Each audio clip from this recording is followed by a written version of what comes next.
O podcast que você ouve agora é uma produção da Central 3. Cristo Redentor, braços abertos sobre a Guanabara.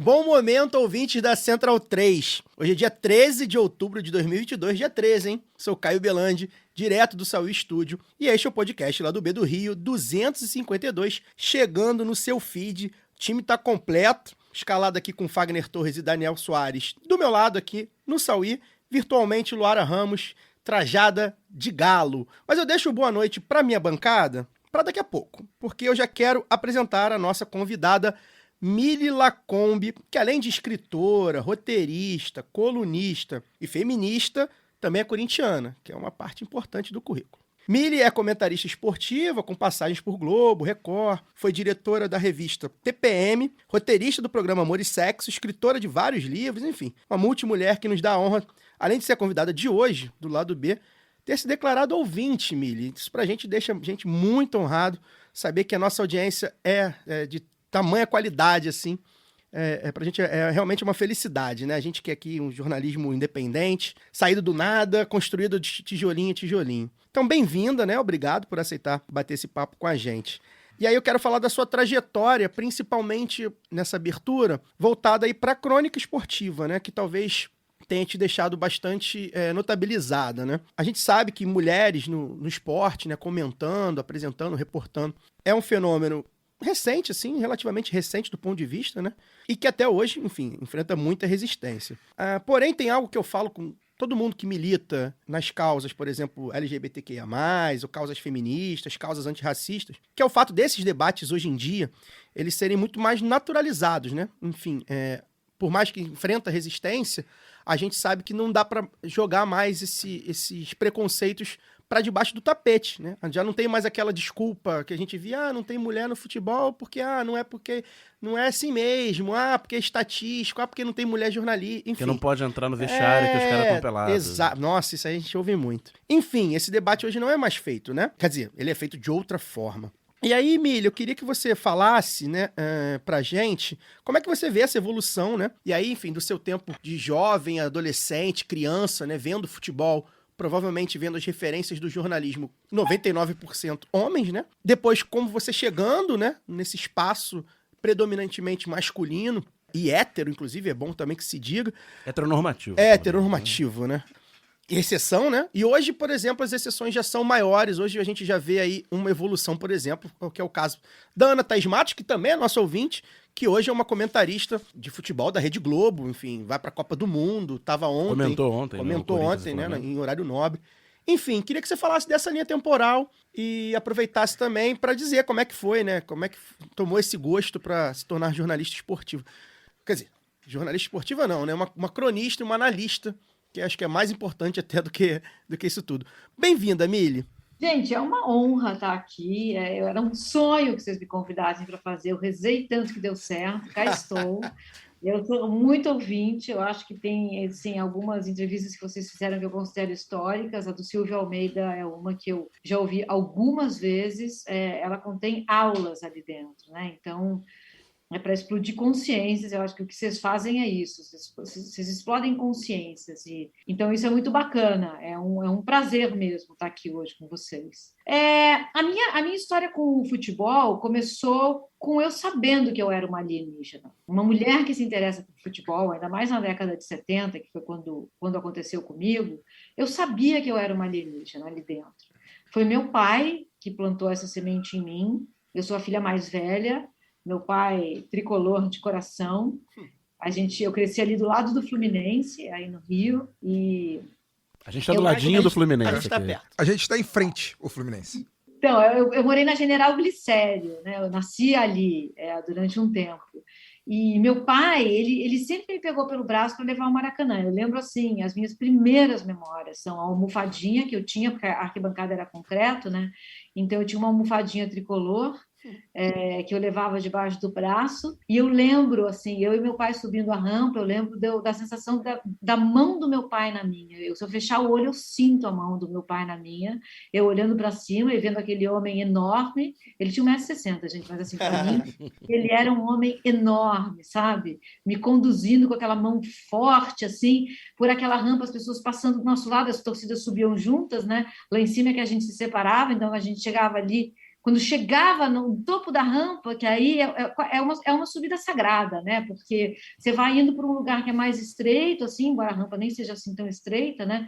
Mas quando você chega ali, você vê o campo. Eu lembro a primeira vez que eu vi o campo. Torcida do Flamengo do lado direito, torcida do Fluminense do lado esquerdo. Meu pai e eu fomos para o lado esquerdo, a gente sentou, aquele louco do pó de arroz, aquele barulho, aquela alegria. Cara, aquilo para mim foi assim, realmente o contato com o divino, sabe? Hoje eu sei que aquela criança jamais viveria sem repetir aquela sensação. E é uma sensação que eu repito até hoje, assim, sabe? Então, o futebol nunca mais saiu de mim. Meu pai, ele me ensinou a torcer, né? Ele era um corneteiro, assim, então eu sou a corneteira, sabe? E ele era engraçado, mas ao mesmo tempo ele ficava muito triste em derrota. Então, eu fui pegando tudo isso dele, ele me explicava. Eu lembro uma vez a gente foi ver Fluminense e Botafogo, o Botafogo fez 2-0, e eu comecei a chorar. Eu era bem pequenininha, e ele me pegou e falou, olha, 2-0 é um placar muito engraçado. Porque assim, se o Fluminense fizer um gol, tudo pode mudar. Porque o Fluminense, quando fizer um gol, vai querer fazer 2. E se empatar, vai virar. E aconteceu. Então, além de tudo, meu pai virou assim um ser mágico, sabe? Um Midas. Então, o futebol foi tendo essa magia para mim. Sempre teve meu pai. O meu primeiro amor foi a máquina, né? Aquele ataque, Gildoval Dirceu, Francisco Horta, assim, eu aprendi que dá para amar dirigente, sabe? Então... Pelo menos por um tempo, né? Pelo menos nos anos 70. E tinha uma história que meu pai me contava do Francisco Horta, que eu não sei se é verdade, hoje me parece até uma história horrível, assim, mas na época eu achava bonitinha, ele era juiz, né, o Francisco Horta. Sim. E uma vez ele teve que julgar alguém e a pessoa era claramente inocente. E ele falou, se você escrever a escalação do Fluminense, eu te deixo sair. Uma coisa assim. E o cara escreveu, e o cara, sabe? Então, meu pai virou assim O Francisco Horta tomou um tamanho enorme, assim. Então, assim, não ia ter como o futebol não fazer parte da minha vida, sabe? Entrou assim, mas eu sempre soube que eu gostava de um esporte que me detestava. Isso eu sempre soube. Eu soube quando eu torcia, eu soube quando eu tentava jogar. Estava na cara para mim que eu amava muito alguém que me detestava, que era uma relação abusiva aquela. Só fazendo um adendo ao que a Mili falou, né? Tem o livro do Nelson Motta, inclusive, sobre a máquina, que é um livro que eu não gosto muito, porque ele termina com uma derrota. Né? Isso aí, acho... Né, futebol tem isso. Acho a triste. invasão corintiana. Termina com a derrota. Mas, enfim, esse livro, ele conta, inclusive, que o Francisco Horta, que a Mili citou, ele, num determinado momento, ali em 1976, algumas brigas de dirigentes com a CBD na época, algum lance assim e tal. O presidente da CBD era um almirante, acho que era um almirante... Heleno Nunes, se eu não estou enganado. Inclusive, o Francisco foi tido como um cara que enfrentou a ditadura militar. Porque ele era juiz de direito, como o Mili falou, e ele falou que com um almirante que tem medo de mar, o futebol brasileiro não ia pra frente nunca e tal. E o cara era presidente da CBF, isso foi uma ofensa à ditadura militar, criou uma quizumba ali na época. O almirante Heleno é o cara da frase, é o cara da época, que é onde a arena vai mal, um time no Nacional. Onde a arena vai bem, um time também, né? Chegou a 90 clubes. E da onde foi a virada do Fluminense para Corinthians? Que agora eu fiquei curioso. Foi na invasão de 76, não? Não. Você sabe que quando saiu essa pesquisa recente aí que dizia que as pessoas torciam para mais de um time, vocês lembram disso? Sim. Agora, recentemente saiu uma pesquisa, eu falei, gente, finalmente estão falando que dá para amar mais de um, sabe? Porque assim, o que aconteceu foi que eu saí do Rio muito pequena. Né? Então, essa minha experiência de ir ao Maracanã com meu pai durou até meus 8, 9 anos. Aí eu fui para São Paulo e a gente não tinha transmissão de jogo. Não tinha TV a cabo, né? Não tinha TV a cabo, não tinha nada. Eu lembro que o dia que eu cheguei em São Paulo, na mudança, eu entrei no quarto, já tinha uma televisão preto e branco, eu liguei a TV, tinha caixas em volta e tinham 2 times jogando. Só que era preto e branco, então um tinha uma camisa mais clara, outro tinha uma camisa mais escura. Eu perguntei, pai, que times são esses? Que eu achei que só existia no mundo Vasco, Flamengo, Fluminense, Botafogo. América, São Cristóvão, Madureira, mas assim, esses 4 mais os outros. Aí meu pai falou Corinthians e Palmeiras. Só que eu não conseguia fixar. Então, toda vez que meu pai passava no corredor, eu falava, pai, qual é qual? Ele falava Corinthians e Palmeiras. Aí eu falei, qual que a gente vai torcer? Aí ele falou, olha, aqui em São Paulo, não sei, a gente tem que decidir, porque assim, sua mãe é italiana, então você pode torcer para o Palmeiras. Mas o talvez equivalente seja o São Paulo, então você pode torcer para o São Paulo. Mas o do Pelé é o Santos. O único que eu sei que você não vai torcer é o Corinthians. Pronto. Entendi. Aí o milagre aconteceu. Então, o tempo foi passando, milagre do amor. Aí o tempo foi passando e eu me apaixonei por uma corintiana. E aí... o amor. Aí ela me levou, ela falou, você quer ver o que é o Corinthians? Eu vou te levar num jogo. Não vou, eu falava, não vou, mas fui. No Pacaembu. Pacaembu lotado, acho que era Corinthians e Paysandu, eu não lembro, era um time que jogava de azul. E aí o Corinthians levou um gol. Na hora que o Corinthians levou o gol, o estádio inteiro levantou e começou a berrar. E eu falei, cara, será que eles não viram que o gol é Corinthians, sabe? Mas aquilo começou a entrar em mim. Eu comecei a entender o que era o Corinthians. E ela realmente era muito apaixonada. Assim, era o Corinthians acima de todas as coisas para ela, sabe? E ela morreu. Ela morreu num acidente. E foi uma coisa muito triste, assim. Foi um luto muito profundo na minha vida. Mas naquele dia eu entendi que eu teria que torcer por ela também, sabe? Porque eu nunca tinha visto alguém gostar tanto de um time como ela gostava do Corinthians. Ela chamava de um meu timão. O meu era dela mesmo, sabe? Era o time dela, assim. Então, até hoje, quando o Corinthians entra em campo, eu sinto ela ali, sabe? Então, não tem muito jeito aí. Mas o Fluminense tem meu pai, gente. Então, assim, eu vou te falar que a semifinal da Copa do Brasil foi difícil. Eu ia perguntar isso. Eu estive lá na Arena Corinthians, aí, no 3-0, no jogo de volta da semifinal, e eu fiquei muito impressionado. Foi minha primeira vez em Itaquera. Né? Depois de muitos anos eu fui como visitante outra vez fora do estado, tinha muito tempo que eu não ia, e eu fiquei muito impressionado. Foi meu primeiro Fluminense Corinthians fora de casa, né? Fiquei muito impressionado com a torcida do Corinthians. Eu fiquei hospedado na casa de um amigo palmeirense, né? E ele falou, porra, que não sei. Quando eu cheguei na casa dele, falei, cara, ei, pô, não sei o que. Eu falei, Paulo, eu só queria te falar uma parada, meu irmão. Os caras são enjoados, os bichos cantam 90 minutos mesmo, é impressionante. Eu nunca tinha visto essa parada aqui.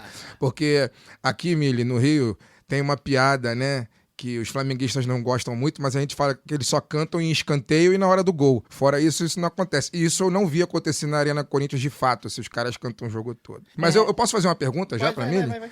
Mili, a minha pergunta, ela já vai trazer você para a questão política do futebol, né? Primeiro, queria que você, eu não sei se você tem uma opinião diferente da maioria, né, do que fala, quando a gente questiona, por exemplo, os posicionamentos políticos dos nossos jogadores, principalmente daqueles mais consagrados, mais ricos e tal. A gente tem, obviamente, as exceções aí, a galera da democracia corintiana mesmo é uma exceção, o Sócrates, o Vladimir, o Zenon, o Birubiru, etc., né? Mas, de uma maneira geral, a gente vê jogadores que a sua grande maioria vieram das camadas mais populares, mais miseráveis mesmo da sociedade, e uma vez que eles ascendem socialmente, eles, obviamente, se tornam antessalas do poder instituído. Mostra aí o Neymar, acho que no momento é a figura mais representativa disso. É um cara que já cumprimentou e gravou vídeo em apoio ao Benjamin Netanyahu, né, que comandou durante muito tempo, né, o Estado genocida, um exército genocida. E a gente também tem agora o exemplo dele gravando a favor do Jair Messias Bolsonaro no primeiro turno, aquele videozinho ridículo, uma coisa totalmente ridícula mesmo. E eu queria que você saber como que você vê isso, e complementando a pergunta, para além dos jogadores, eu queria que você falasse sobre como você vê, o que você acha das torcidas organizadas nesse contexto político, já trazendo você como corintiana, e a gente sabe dos posicionamentos muito diretos da Gaviões da Fiel, né? Uhum. Queria que você falasse sobre isso, sobre a sua percepção desse mundo que parece parece que é um mundo diferente, né? Parece que o jogador de futebol é isso, ele joga pra entorpecer milhões, mas parece que ele tá numa outra galáxia totalmente diferente da gente, e que não existe fome, que não existe guerra, que não existe maldade, que, muito pelo contrário, né? É só a existência do mérito, né? Se eu ganhei, foi porque Deus me ajudou, e aí o que perdeu, obviamente, não rezou o suficiente, né? E as torcidas organizadas nesse meio, porque um monte de pessoas também que são, em sua grande maioria, das camadas mais oprimidas da sociedade e que, de certa maneira, muitas vezes, algumas, caso da Gaviões, conseguem fazer uma correlação entre a sua própria história e a sua própria existência. O que eu acho muito bonito da Gaviões é que ela sempre fala isso, né? A Gaviões da Fiel existe para combater, nasceu para combater também a ditadura militar e etc. Sempre fazem questão de colocar esses posicionamentos. Tipo, Gavião não vota em Bolsonaro, mas eu acho mas a grande maioria das outras torcidas organizadas não conseguem fazer essa conexão, né? Aqui no Rio de Janeiro, por exemplo, a torcida a qual eu sempre fui muito simpatizante, nunca fui filiado, mas fui simpatizante por ser tricolor, a Yang Flu. Agora, depois de anos, é que ela conseguiu liberação para voltar ao Maracanã, mas não consegue perceber, né, que o alijamento dela do estádio também faz parte de um processo social muito mais amplo, que é de esconder os pobres, de esconder os chamados malditos das classes, né? Olha, eu acho que tem algumas coisas a respeito dessa questão tão importante, né? Eu acho que, primeiro, falta consciência de classe, né? Não só para jogadores, de uma maneira geral, falta consciência de classe, né? Não nos é incentivado a que a gente se enxergue enquanto classe, né? A classe média não se vê como classe trabalhadora.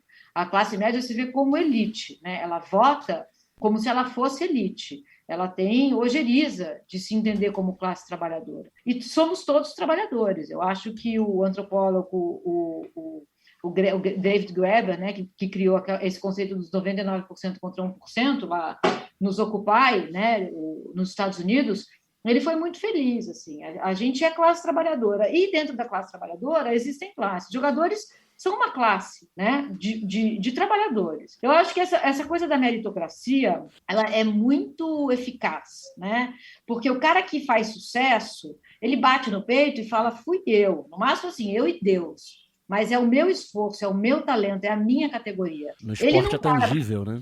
Hã? No esporte o mérito tá ali tangível, né? Exato, ainda tem essa. No esporte o mérito é tangível, então você consegue medir, assim. E ele não para pensar que para que ele esteja ali, quantos não estão?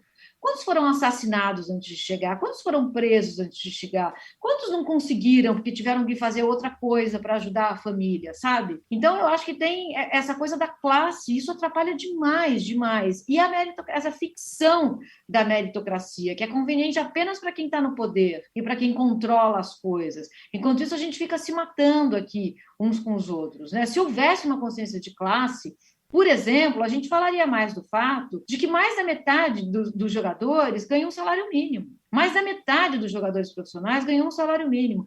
Menos de 20% ganha mais do que 5 salários mínimos. Não é apenas uma classe, é uma classe precarizada. Essa ideia de que jogador de profissional no Brasil é sucesso e fica rico e é bem-sucedido é uma mentira. É uma minoria da minoria. Eu não vou nem falar das jogadoras, porque daí é menos ainda. Então, quando o jogador ascende, ele bate no peito e fala, fui eu. A partir disso, ele se destaca da sociedade. Ele é indivíduo, né? Ele vira uma célula, como querem os liberais, como pregava Margaret Thatcher. Não existe sociedade, só existem indivíduos e famílias. E aí ele vai com essa. Agora, no bolsonarismo, tem uma outra coisa que entra em campo. A masculinidade. O Bolsonaro, ele articula e mobiliza um tipo de masculinidade que cai bem para Felipe Melo. É isso aí, esse macho sou eu que mando, eu que cuido, essa família é minha, eu vou proteger, faz a minha com a mão.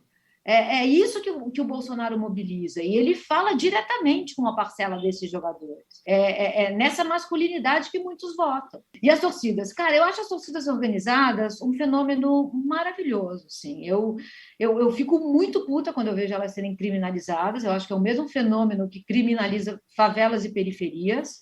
As torcidas organizadas, elas fazem o nosso futebol ser o que é. Existe um diálogo ali entre o que acontece na arquibancada e o que acontece em campo, e isso é feito pelas organizadas. O Corinthians não seria o que é sem a Gaviões. O Corinthians não seria o que é sem as torcidas organizadas. Eles vão no sol, vão na chuva, eles que invadem, eles que fazem a história. Então, eu sou muito fã das torcidas organizadas. Dentro delas, existem pessoas legais e não legais, como existem aqui no prédio onde eu moro, entendeu? Como existe no trabalho, como existe em qualquer lugar. Mas eu acho que a criminalização pela qual as torcidas passam vem do mesmo lugar de preconceito e ódio de classe que vem todas as demais. Lamile, Luara falando aqui. Bom, tem tanta coisa, né, que já foi falada aqui, que a vontade é continuar, e tem as perguntas que eu também elenquei, mas primeiro eu não posso deixar de falar da minha alegria por poder conversar com você aqui hoje, que além de sou leitora, admiradora, você foi uma referência muito importante para mim. Significou muito para a Luara adolescente ali no interior de Minas, ver uma mulher falar sobre futebol de uma forma tática na TV aberta, né? Acho que foi a primeira vez que eu me dei conta, assim, de que eu poderia fazer isso também. Eu que já queria seguir carreira na comunicação, ficava encantada de te ver ali. Acho que foi importante para muitas garotas, também garotos, que perceberam uma nova voz nesse meio, né, de jornalismo esportivo. E a minha primeira pergunta também é um pouco nessa conversa mesmo, porque as mulheres, evidentemente, têm ganhado mais espaço, né, no jornalismo esportivo, principalmente nos últimos anos. Mas a gente ainda vê episódios terríveis aí de assédios, como o da jornalista Jéssica Dias, lá, né, aquele episódio terrível de assédio na chamada ao vivo. A Gabriela Ribeiro, que recentemente, né, repórter da TV Globo, da Sport TV, recentemente desabafou no Instagram, ela postando uma foto trabalhando, e aí aqueles comentários de um monte de marmanjo lá, falando merda mesmo, babando ali. E eu queria saber, assim, você que foi pioneira, né, para a gente, assim, para as mulheres, para o jornalismo esportivo brasileiro. Como é que você vê, assim, a gente já andou bastante, mas o que ainda falta trilhar para que a gente consiga superar isso? Assim? O que a gente pode fazer? Medidas que podem ser tomadas? Como é que você enxerga? Como é que a gente combate isso? Como é que a gente enfrenta isso? Olha, primeiro eu agradeço demais o que você disse, é sempre um prazer enorme, sabe? Ver que a coisa está mudando e olhar assim no olho da mudança, que é você. Então, eu fico muito emocionada quando você fala isso. Eu acho que a gente vai ter que continuar fazendo o que a gente está fazendo, que basicamente é ser chata pra caralho, né? E a gente vai ter que continuar com essa chatice. Ontem eu fui chata demais, eu ia até escrever a respeito, e eu me contive, porque aconteceu tanta coisa hoje que eu nem consegui. Mas é o seguinte, quando eu fui ver ontem a final, né, o primeiro jogo da final, Corinthians e Flamengo, primeiro eu liguei no Sport TV. Tinha uma pré-cobertura de 4 horas, assim. Não tinha mulher. Não tinha uma pessoa preta também, mas não tinha mulher fazendo a cobertura. Aí eu mudei para a Globo, aí eu vi a Ana, e acho que tinha uma repórter de campo também, porque eu não fiquei muito tempo ali na Globo. Então, é inadmissível. A gente tem que colocar na ordem do inadmissível. A gente é metade da população. A gente tem que ser metade das vozes. A gente tem que ser metade das vozes. A gente não pode mais ser cota. Não é mais aceitável ser cota. Eu não quero mais ser cota. Tá, a gente entrou com cota? Ok, legal, obrigada. Mas não foi nenhuma gentileza, nem um favor. A gente que bateu nessa porta aí. E vocês não abriram. Aí a gente chutou. A porta não caiu. Aí a gente trouxe mais gente, aí a gente derrubou a porta. E agora a gente quer mais. Então, eu acho que é isso, sabe? Eu acho que mulheres narrando, assim, para mim, foi muito comovente. A primeira vez que eu vi a voz da Renata narrando, sabe? Eu não imaginava que era possível uma mulher narrar. Não passava pela minha cabeça que o futebol tinha voz de mulher. Poderia ter a voz de uma mulher. Não passava pela minha cabeça. Quando eu ouvi, eu tive uma crise de choro. Eu falei, então pode. Então, eu acho que é isso, sabe? A gente continuar sendo chata, a gente continuar sendo cri-cri. Vamos até a gente estar metade, até eu ligar a TV e ver metade. É isso que é, porque a gente torce. A pessoa que está fazendo o futebol, que está lá comentando e narrando, esses caras que estão aí há 30, 40, 50 anos, eles acham que eles estão falando com pessoas que são iguais a eles. Não estão. A gente está do outro lado. Tem mulheres trans do outro lado. Recentemente, a Amara Moira começou a ter uma coluna no UOL. A Amara Moira é uma mulher trans. Maravilhosa, é uma pessoa quase... Não fosse palmeirense, seria perfeita. É palmeirense, entendeu? Porque, assim, não existe perfeição, então Deus fez ela ser palmeirense. Mas eu acho que é isso. Não é o mesmo sujeito que está ouvindo. É uma pluralidade de pessoas. O futebol é uma instituição nacional. É base de quem a gente é, nossa identidade. sabe? Faz parte da nossa identidade. A gente tem que estar todo mundo representado ali. Eu fico ofendida quando eu vejo quem são os dirigentes. O retrato da CBF. Ontem lá, aquele cara da CBF, aquele cara da FIFA, é o mesmo sujeito político que faz o futebol ainda. Então, a gente já mudou muito, mas falta mudar mais. Muito, muito mais. Então, assim, a gente comemora um pouquinho e luta, luta, luta. Aí comemora um pouquinho e luta, luta, luta. Eu acho que é isso. Agora, é interessante você falar da voz, né? Eu lembro que a primeira vez que eu ouvi a narração de uma mulher, assim, foi com a Isabel Moraes na Rádio Tatiaia. Isso. E eu chorei também. Foi um negócio, foi uma descarga, foi um negócio na hora, assim, eu não consegui segurar e eu não queria. Porque é isso, perceber que... E eu lembro que ela recebeu muitas críticas, né? Porque a voz é diferente, então eles estranham. E aí os caras, ai, que horrível, ai, como ela grita demais, ou então fulana faz tal coisa. E é só essa percepção de que é diferente. Isso. E como pra gente é emocionante, né? Exatamente. É estranho pra gente também. Mas o estranho não é ruim. O estranho é o mundo mudando, então bora. Eu mesmo comentava, por exemplo, a minha companheira Flávia, enfim, talvez mais fanática do que eu, inclusive, quando perde e tal, né? O Daniel conhece a Flávia e minha sogra também, 2 consumidoras de futebol, 2 torcedoras de futebol, que eu acho que são até mais fanáticas do que eu. A minha vida, inclusive, sempre foi permeada... Sua sogra acompanha live pós-jogo. Eu não tenho a menor condição de acompanhar live essas tosqueiras de, enfim, influenciadores e tal. E da minha vida é engraçado, porque assim, as mulheres passaram... primas, enfim, tias, sempre envolvidos com futebol. Foi uma mulher, minha prima, mais velha, que me levou para os primeiros clássicos. Meu primeiro título eu tava com ela e tal. E depois veio uma amiga que arranjava ingresso para todo mundo. Várias etapas da minha vida tiveram mulheres no estádio, principalmente. E essa coisa é engraçado, que eu comentava com a Flávia, eu falo, cara, eu fiquei uns meses assim, eu falava, caraca, é uma mulher narrando, cara.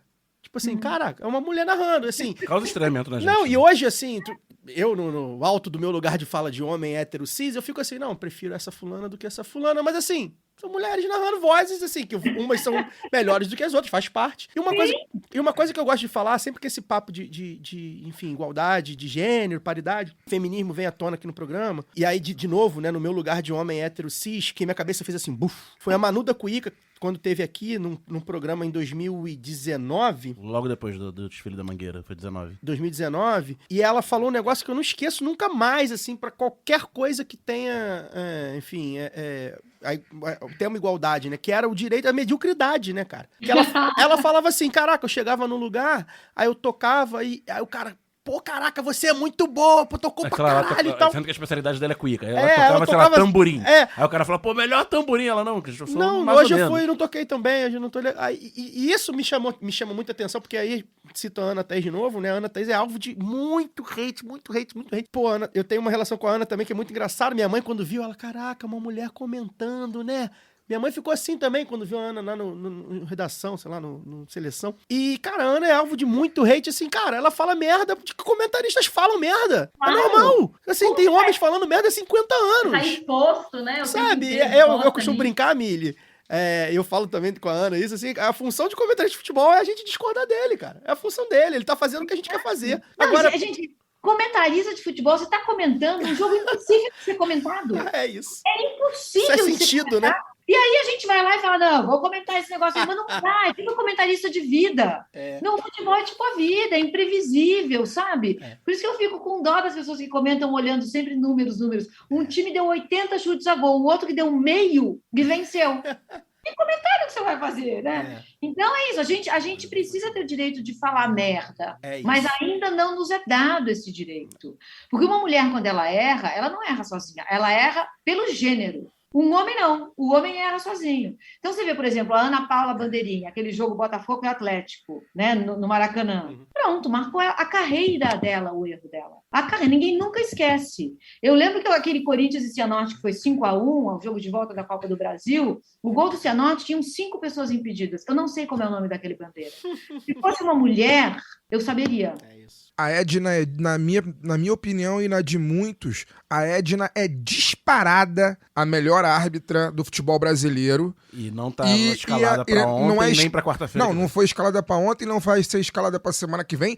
Nunca se cogitou ela ir pra Copa do Mundo e ela, como árbitra, ela é muito menos falada do que o árbitro homem mais medíocre do futebol brasileiro. Sim, Ela é muito... Ela é a melhor de todos, na minha opinião, de todos, entre todos, e ela deve ser comentada 1%, enquanto o pior dos homens tem mais cartaz que ela. Ontem tivemos Braulio, qualquer coisa, semana que vem Wilton Pereira Sampaio, meu Deus.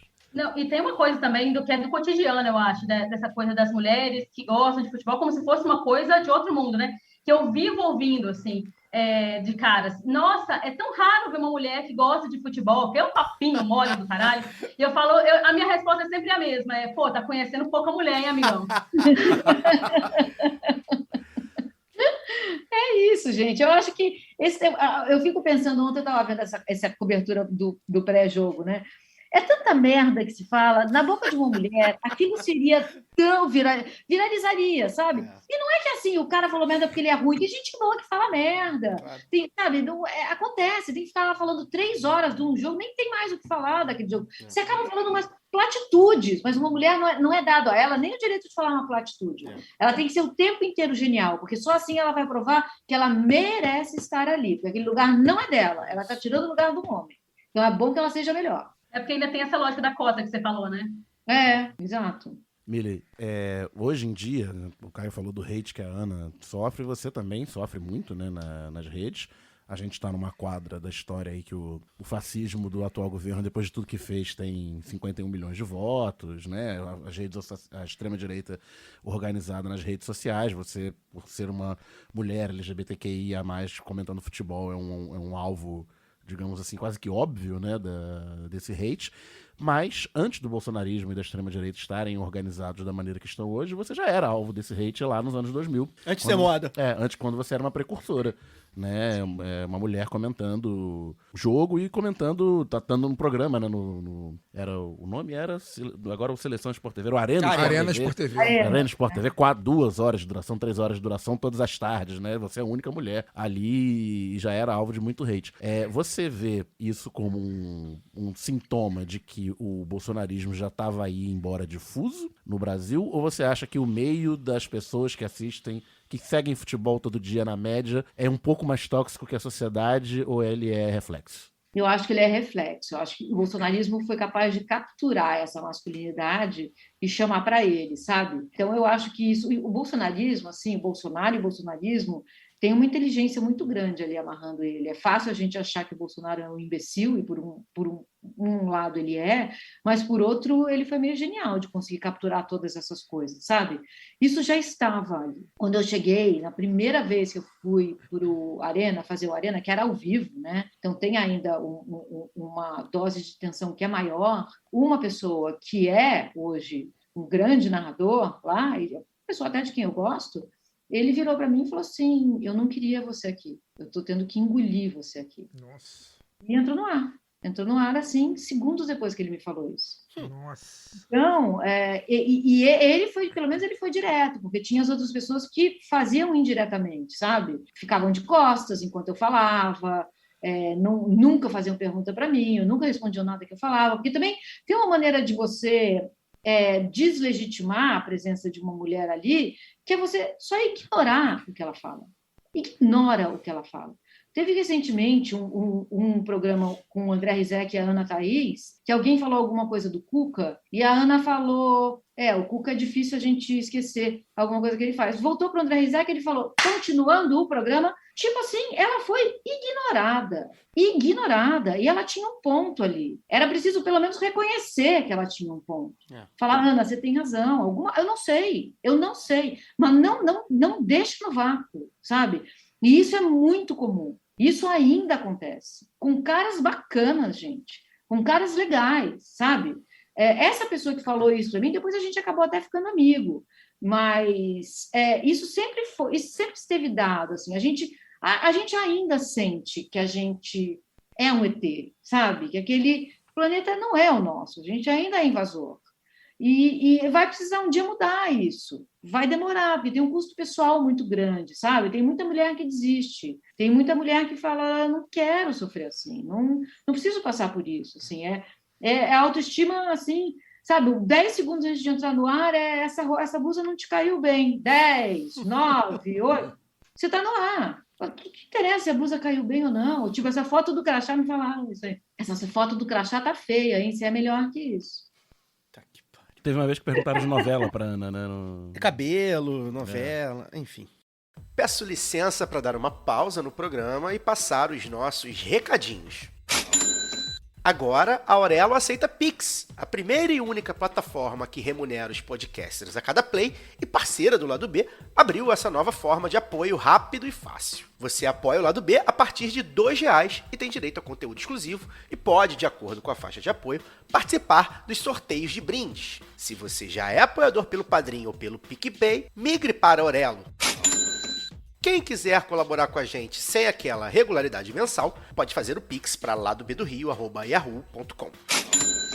O sorteio para apoiadores do Lado B é um oferecimento da Camisa Crítica. Ouvinte tem 10% de desconto no cupom Lado B no site www.camisacritica.com. E que tal ter a camiseta do Lado B? Acesse www.zetanossa.com.br e compre a sua. Você também tem 15% de desconto nas compras em todo o site com o cupom Lado B15.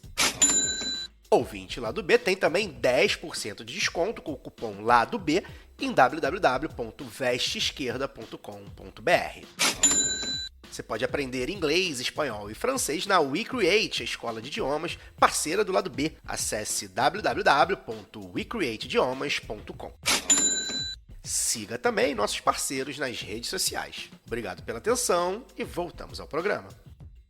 Vou aproveitar então que a gente trouxe o assunto para cá, vamos voltar para a crônica esportiva, né, para o jornalismo esportivo, e quero te fazer a pergunta sobre isso. Eu acho que está muito claro para todo mundo que o conceito de jornalismo esportivo hoje se é que ele ainda existe, ele é um conceito completamente deteriorado e distorcido e escanteado, né? É claro que não morre, né, não acabou, mas o futebol principalmente, mas os esportes como um todo, eles são tratados hoje como um entretenimento, né? Tem esse recorte muito claro que é a chegada das redes sociais, do YouTube, dos streamers, com a chegada do Thiago Leifert no Globo Esporte, né? Que tem aquele recorte que, assim, parou de ser o Globo Esporte do que aconteceu, do serviço, da reportagem, para ser o Globo Esporte da piadinha, do jogar videogame com o Neymar, do imponderável futebol clube, essas coisas. Eu acho que tá muito claro, e a Globo mesmo, acho que talvez tenha sido o movimento mais claro, né? Quando ela tira o esporte do jornalismo e coloca o esporte no entretenimento,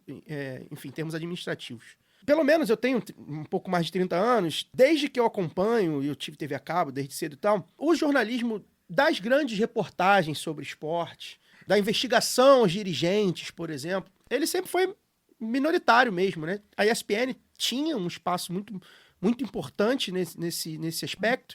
O Sport TV tem ali aquele Globo Repórter lá deles, do Sport TV também tem umas reportagens bacanas e tal, mas isso sempre foi muito escanteado e hoje praticamente desapareceu, né? É o jornalismo artesanal, como a gente costuma chamar, por exemplo, do Lúcio de Castro, lá com a agência Spotlight. Tem alguns casos, assim, enfim, específicos de agências e editorias muito específicas tratando, né, de investigação de dirigentes, de investigação, por exemplo, aos escândalos sexuais que tiveram, enfim, em futebol de base e em outros esportes.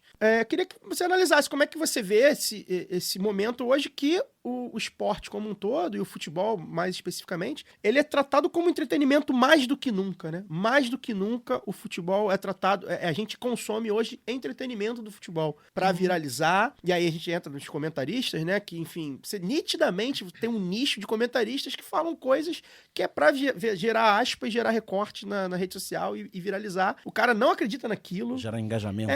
Você vê que o cara não acredita naquilo. Tem personagens assim, que fizeram fama e talvez dinheiro, provavelmente assim. Enfim, eu acho que você hoje, principalmente lá no seu blog, no UOL, por exemplo, o próprio Juca, que pra mim é uma referência nesse sentido, são pessoas que estão tentando trazer o debate político, seja nas 4 linhas, ou fora das 4 linhas, ou fora do espectro mesmo do esporte, para o debate do jornalismo esportivo, né? Pra falar assim, ó, isso aqui faz parte, tá? O esporte tá aqui, dentro desse mundo aqui. Queria que você, enfim, analisasse isso. Como é que você vê se realmente teve essa deterioração, né? Enfim, se o jornalismo que você vê hoje é entretenimento, né? Não se faz mais jornalismo esportivo como a gente gostaria que tivesse, já fizeram durante um tempo, e que gostaria que fizesse, né? Mais, né? Que acho que vai achar muita coisa se a gente colocar bons repórteres e boas equipes para investigar, acho que a gente vai achar bastante coisa. Cara, eu fico muito triste, assim, porque, sim, virou entretenimento, né? Quer dizer, estão tentando forçar a barra para que seja entretenimento. É a turma do futebol e política não se misturam, né? Só que essa turma, ela esquece, o simples fato de você dizer futebol e política não se misturam é um ato político.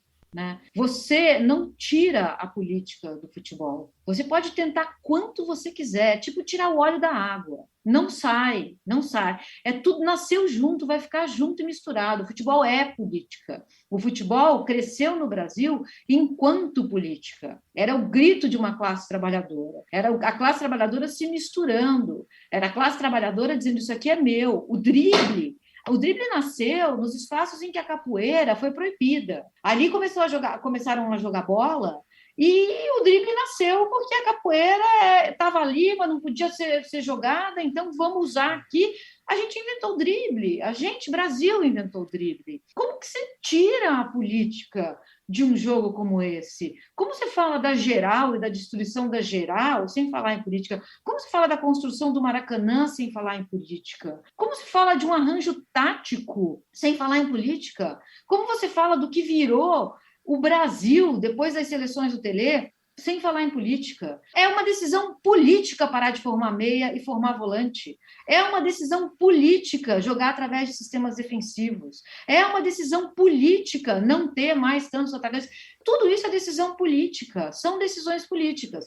Agora, o que está acontecendo é que o próximo passo, depois que o futebol depois que tentaram impor o futebol enquanto entretenimento e nada além disso, é você reduzir o escopo do debate ao mínimo aceitável. Parece que estão debatendo alguma coisa ali, mas é um teatro, não estão de fato. Por exemplo, as SAF. O que a gente ouve falar das SAF? São ótimas, são boas, ou são maravilhosas, ou são divinas. Fica entre esses, né? Essas categorias. Mas aí é igual o debate econômico na imprensa, né? Tem que ser ultraliberal, neoliberal ou só liberal? Exatamente. Você vê quem vai ao debate político. É o centro-esquerda e até a extrema-direita. A extrema-direita é super aceitada. Está no jogo, gente. O padre Pokémon, o Homem do Novo, o genérico do Dória, tudo eles aceitam. Isso é extrema-direita, isso é a naturalização de um discurso de extrema-direita.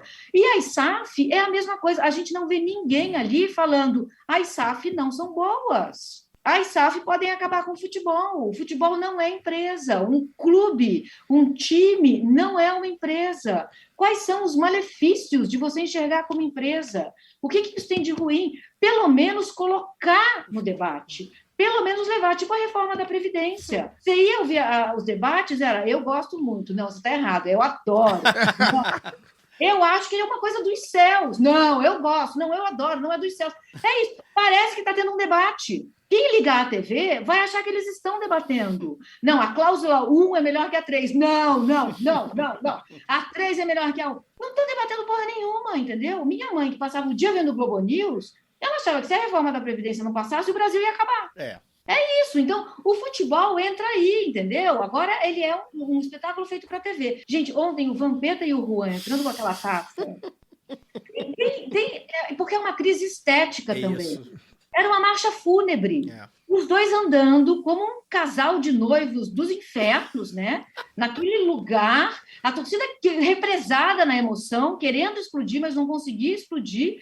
O negócio era minúsculo, porque qualquer um fica minúsculo diante da grandeza daquele espetáculo, que era uma final com as duas maiores torcidas do Brasil. Aí eles vão andando, não sabem direito para onde ir, onde colocar a taça. Aí o Vampeta finalmente vai lá e joga o terço, joga água benta, joga sal grosso. Deu um drible, pelo menos, né? Eu não vi essa cena. Eu liguei essa na hora do jogo. Quando ele fez aquilo, deu um grito. Tipo, eu falei, finalmente... Brasil, um pouquinho de Brasil, né? A gente viu um pouquinho de Brasil ali. Alguém joga um cachorro vira-lata caramelo aí, pelo amor de Deus. Foi até bom você falar, né? Porque assim, aí a gente volta pro futebol, né? Como as coisas se descaracterizam, né? Cara, isso não é a primeira vez, a Copa do Brasil já vem assim de algum tempo. Com esse cerimonial, como se fosse um jogo único, em final único. Cara, irmão, ali é o estádio do Corinthians. Cara, a coisa que eu acho mais anticlímax no estádio de futebol é o hino nacional, bicho. Também. Com a bandeira lá no telão.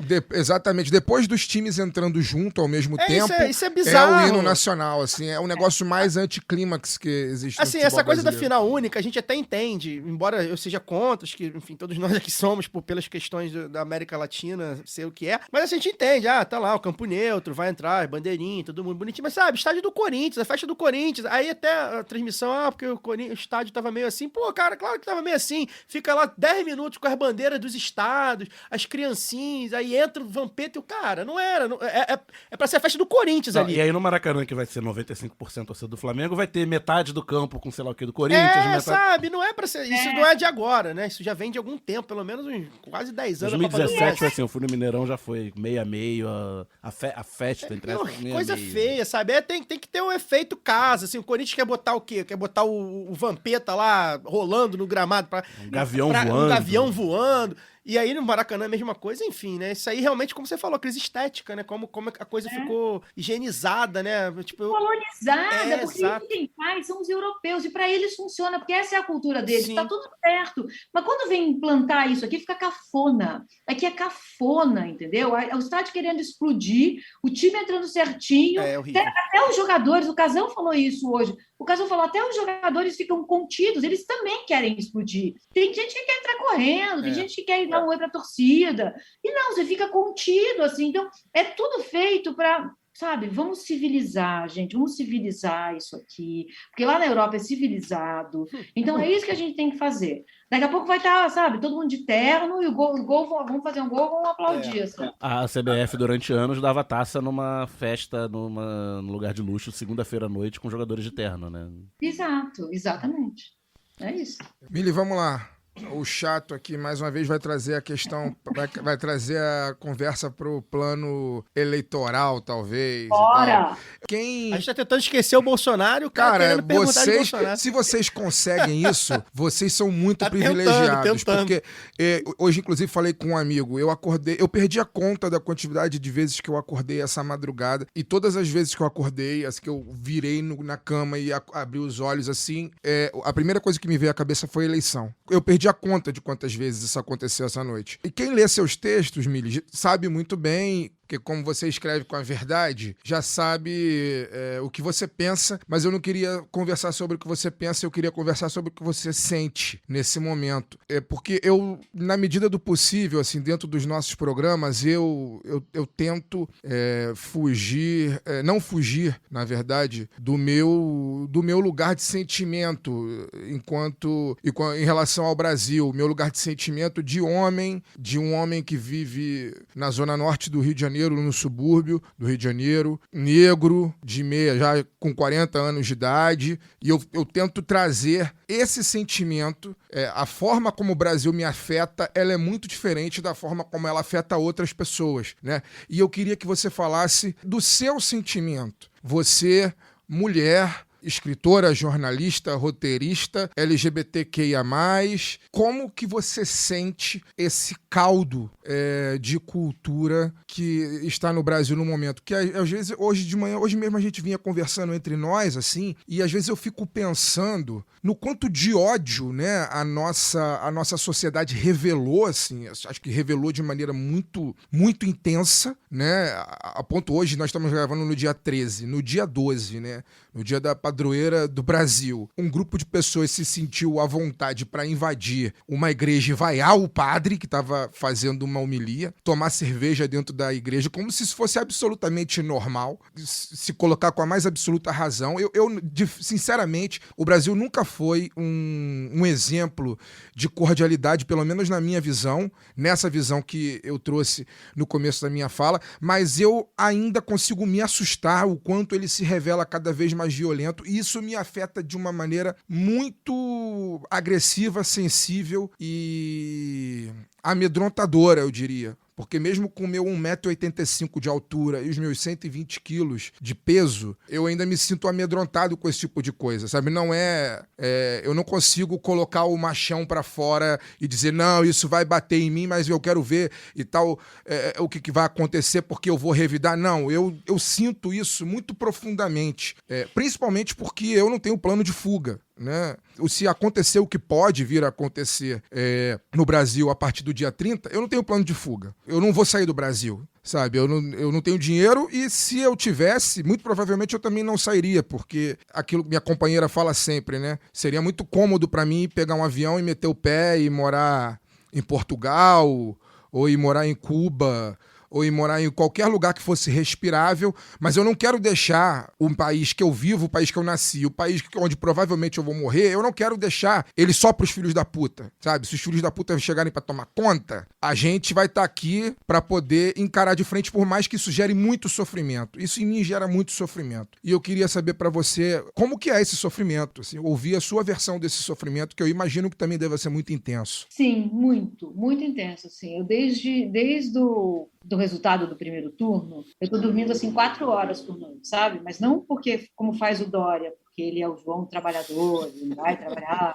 Eu estou dormindo porque eu estou ansiosa, aflita, eu acordo suando, eu acordo com taquicardia, sabe? Eu acho que quem tem uma consciência do que pode acontecer nesse país, do que pode não, do que vai acontecer nesse país, se o Bolsonaro ganhar, não está dormindo. Eu acho que essa é a verdade, sabe? Às vezes, a gente não consegue entender a grandiosidade do momento histórico quando a gente está vivendo ele. Mas, dessa vez, eu acho que quem está acordado está entendendo o que está acontecendo. É a eleição das nossas vidas. É a eleição que pode definir, como disse o Noam Chomsky há 10 dias, o futuro da humanidade nesse planeta.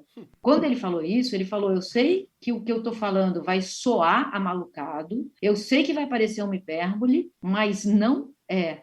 Ele é uma pessoa de 96 anos considerada o maior intelectual vivo. Ele repetiu, o futuro da espécie vai ser decidido nas eleições presidenciais do Brasil. Isso porque a Amazônia não tem mais 20 anos desse ritmo. Se ganhar o Bolsonaro, a Amazônia atinge, dentro da administração do Bolsonaro, o ponto de não tem volta. Aí ela vai virar uma savana. Se ela virar uma savana, acaba a possibilidade de vida decente nesse planeta. Se a gente viver 80 anos, 90 anos, a gente vai ver essa deterioração. Então, o que está em jogo é muita coisa. É o ensino público, é a saúde pública, é uma mínima ideia de país, é a democracia, esse fiapo de democracia que a gente ainda tem, é isso que está em jogo. Então, a gente não vai dormir mesmo. Até o dia 30, a gente não vai dormir. E o que eu estou fazendo com essa angústia é estudando e escrevendo, e berrando para que as pessoas que ainda podem acordar, acordem. A gente está dentro do fascismo. Isso que a gente está vivendo se chama fascismo. A imprensa deveria tomar partido. As favas com imparcialidade. Imparcialidade é para tempos de paz, não é para tempos de guerra. A gente está em guerra. É para dar nome. Eu estava vendo agora a Globo News, e sempre que eu falo da Globo News, eu quero tirar a Flávia Oliveira disso, tá, gente? A Flávia tira. Quando eu falar Globo News, é menos Flávia Oliveira. Eu estava vendo agora, e ainda estão tentando fazer essa simetria do caralho, entendeu? Não existe simetria, não existe simetria. Um lado é a democracia, o outro é o fascismo. Não tem o outro lado, não tem mais imparcialidade, está suspensa a imparcialidade no jornalismo. É para dar nome aos bois. Não deveria ter debate sem checagem de fatos. Não deveria ter. Se é para ter debate entre Lula e Bolsonaro e ninguém vai desmentir o Bolsonaro no ato, não é para ter debate. Porque isso estará naturalizando o fascismo. Levar o Bolsonaro lá, colocar ele frente a frente com um democrata, goste-se ou não do democrata, e não desmentir ele no ato, é colaborar, apoiar, dar as mãos para o fascismo. Então, o jornalismo que agora não dá o nome ao que tem que ser dado está colaborando com o fascismo. E isso a história vai registrar. Eu sei que tanto faz a porra da história registrar, porque se acabar o mundo, foda-se a história, né? Mas o fato é que agora a imparcialidade deveria estar suspensa. Não tem o vamos ouvir outro. Ouvimos aqui a declaração antirracista dessa pessoa. Vamos ouvir o outro lado, o racista? Não, gente. gente, é essa situação que a gente está. Então não adianta cobrir o que houve em Aparecida sem dizer que foram os bolsonaristas, os bolsonaristas estão atendendo a um chamado do Bolsonaro, que estava dentro da igreja, que tentou politizar. O Lula não está fazendo nada nem sequer parecido com isso. Mas aí vão colocar, por exemplo, a checagem de fatos no debate. Aí o que o jornalista vai fazer? Lula, você está mentindo. Lula mentiu. Ele não construiu 37 pontos. Ele construiu 36 pontes. Gente, não é essa a checagem. Não é essa a checagem. Sabe? É uma coisa maior. É uma coisa de dizer assim, estampar o nome da Damares. Damares mentiu. Ela precisa ser retirada do convívio social. Ela não mentiu qualquer coisa. Ela criou uma paranoia delirante, falsificatória, sobre crianças sem dente para praticar sexo oral, crianças fazendo alimentação pastosa para poder praticar sexo anal. Que cabeça perversa visita o 8º círculo do inferno de Dante e traz ele para a ilha de Marajó, como se fosse a realidade. São as mesmas cabeças que leem a Bíblia como se estivessem lendo a Folha de São Paulo. Não entendem que são mitos, que são parábolas, que são uma ideia da sociedade, do que podemos ser, da onde podemos ir. A Bíblia, dependendo de como você é, ela é um livro mais sanguinário do mundo ou o livro mais poético do mundo. Depende da interpretação que você dá, mas com certeza não é a Folha de São Paulo. Não é uma notícia que está sendo dada ali. Não houve um dia em que as águas inundaram, Noé construiu a arca. Não houve esse dia. Não houve o dia da queda, que Adão e Eva caíram. Gente, se a gente for acreditar nisso, alguém vai ter que fazer a seguinte pergunta. Se só havia Adão e Eva, e eles tiveram 2 filhos, quem começou a putaria? É isso. Eles tiveram 3 filhos. Caim, Abel e Sete. Então quem começou a putaria? Alguém teve filho com a mãe, né? Pois é. Não adianta interpretar literalmente, senão a gente vai cair nessa pergunta. Mila Kombi citando Mr. Catra. Quem começou a putaria? O corte amanhã nas redes, jornalista, petista, blasfema. Muito bom. Mas, Mili, isso que você falou, sempre que alguém toca nesse assunto, acho que é a segunda vez que eu falo sobre isso essa semana, não é nem nesse programa, é essa semana, me traz à memória a eleição de 2002 do Jacques Chirac contra o Jean-Marie Le Pen na França. A França nem é o tipo de país que eu gosto de usar como exemplo de democracia, não. Mas naquele momento ali, se deu isso que a gente gostaria que acontecesse no Brasil e que não acontece, não vai acontecer, né? Provavelmente não vai ser dessa vez que vai acontecer. Quando Le Pen pela primeira vez chegou o pai da Marine Le Pen, né, o Jean-Marie, chegou ao segundo turno pela primeira vez, o candidato fascista lá da França, toda a França se uniu contra ele. Toda. A classe política, a imprensa, até mesmo quem já viu aquele documentário muito bom, eu acho que ainda tem no Netflix, é o Le Bleu, né? Até a seleção francesa, que recentemente tinha sido campeã do mundo em 98 e da Eurocopa em 2000, até os jogadores, até o Zidane se posicionou a favor do Chirac, e no segundo turno o Chirac teve 82% dos votos contra 17% do Le Pen, num lugar onde o voto não é obrigatório, né? E aqui, infelizmente, isso não vai acontecer. Não, e mesmo na França atual, a Marine Le Pen não causa o choque que o Jean-Marie Le Pen causava há 20 anos. Sim, e aqui não vai acontecer. Infelizmente, a gente tem aí, talvez, com muito bom humor e com muito gelo nas veias, a gente vai ter aí muito provavelmente um 52-48 a favor do Lula, se tivermos no dia 30, né? E não houve nenhuma conclamação contra o que você muito bem colocou aqui, como você muito bem nomeou, contra o fascismo. Um governo que deliberadamente jogou 700 mil pessoas, isso sem falar a subnotificação, né? 700 mil pessoas à morte na pandemia de Covid-19. Um governo que nega a fome. Um governo, como você falou agora há pouco, causou danos muito provavelmente irreversíveis e nunca vistos antes na Amazônia. Um governo que discrimina homossexuais, discrimina negros, discrimina mulheres. Um governo que defende estupradores. E a gente vê, por exemplo, nesse momento do segundo turno das eleições, as coisas seriam absolutamente naturalizadas, inclusive os apoios que ele recebe. Todo mundo sabe que Silas Malafaia é um estelionatário da fé. Todo mundo sabe que Edir Macedo é um estelionatário da fé. Todo mundo sabe que o goleiro Bruno Por exemplo, não era nem para ser uma voz ativa. O Bruno jamais deveria estar dando entrevista a ninguém. O Bruno, quando muito, deveria conversar com o carcereiro dele. Quando muito. Um sujeito que mandou matar a namorada, a amante, ex-esposa, seja lá o que for, mãe do filho dele, e sumiu com o corpo. Já não falou até hoje. Muito provavelmente entregou o corpo dela para cachorro, sabe? Esse sujeito tem direito à entrevista, tem direito a manifestar a sua posição política. Isso não é democracia. Não, e ele tá solto, né, gente? Isso não é democracia. Não pega nada. Isso não é democracia. Isso não pode ser considerado democracia. Então, infelizmente, como você muito disse, para mim a aspa do programa em tempos de guerra não existe imparcialidade. Para mim, você já deu a aspa do programa. E, como você muito disse, é muito lamentável que a gente tenha que viver de pílulas, né? Tenha que viver de Miles Lacombes, tenha que viver de Flávias Oliveiras. Hoje o Otávio Guedes, também na Globo News, fez uma fala muito importante sobre a invasão da Basílica de Aparecida. Tenha que viver de Otávio Guedes, tenha que viver de Marcelo Lins, sabe? São meia dúzia num universo... A gente consegue citar, né? Consegue citar nome, porque é meia dúzia entre sei lá quantos milhares que ou naturalizam, ou apoiam, ou se abstêm desse inferno que a grande maioria do povo brasileiro está passando. E a maioria, de fato, é tão maioria que o Lula ganhou no primeiro turno, né? Se não fosse maioria, ele teria ganhado. Se não fosse maioria, o Bolsonaro teria ganhado no primeiro turno, né? É isso aí. A maioria de Minas para cima. É bom enfatizar. Mili, recentemente você escreveu um texto que viralizou justamente sobre a responsabilidade, né? A necessidade da grande mídia se responsabilizar por essa parcela, né?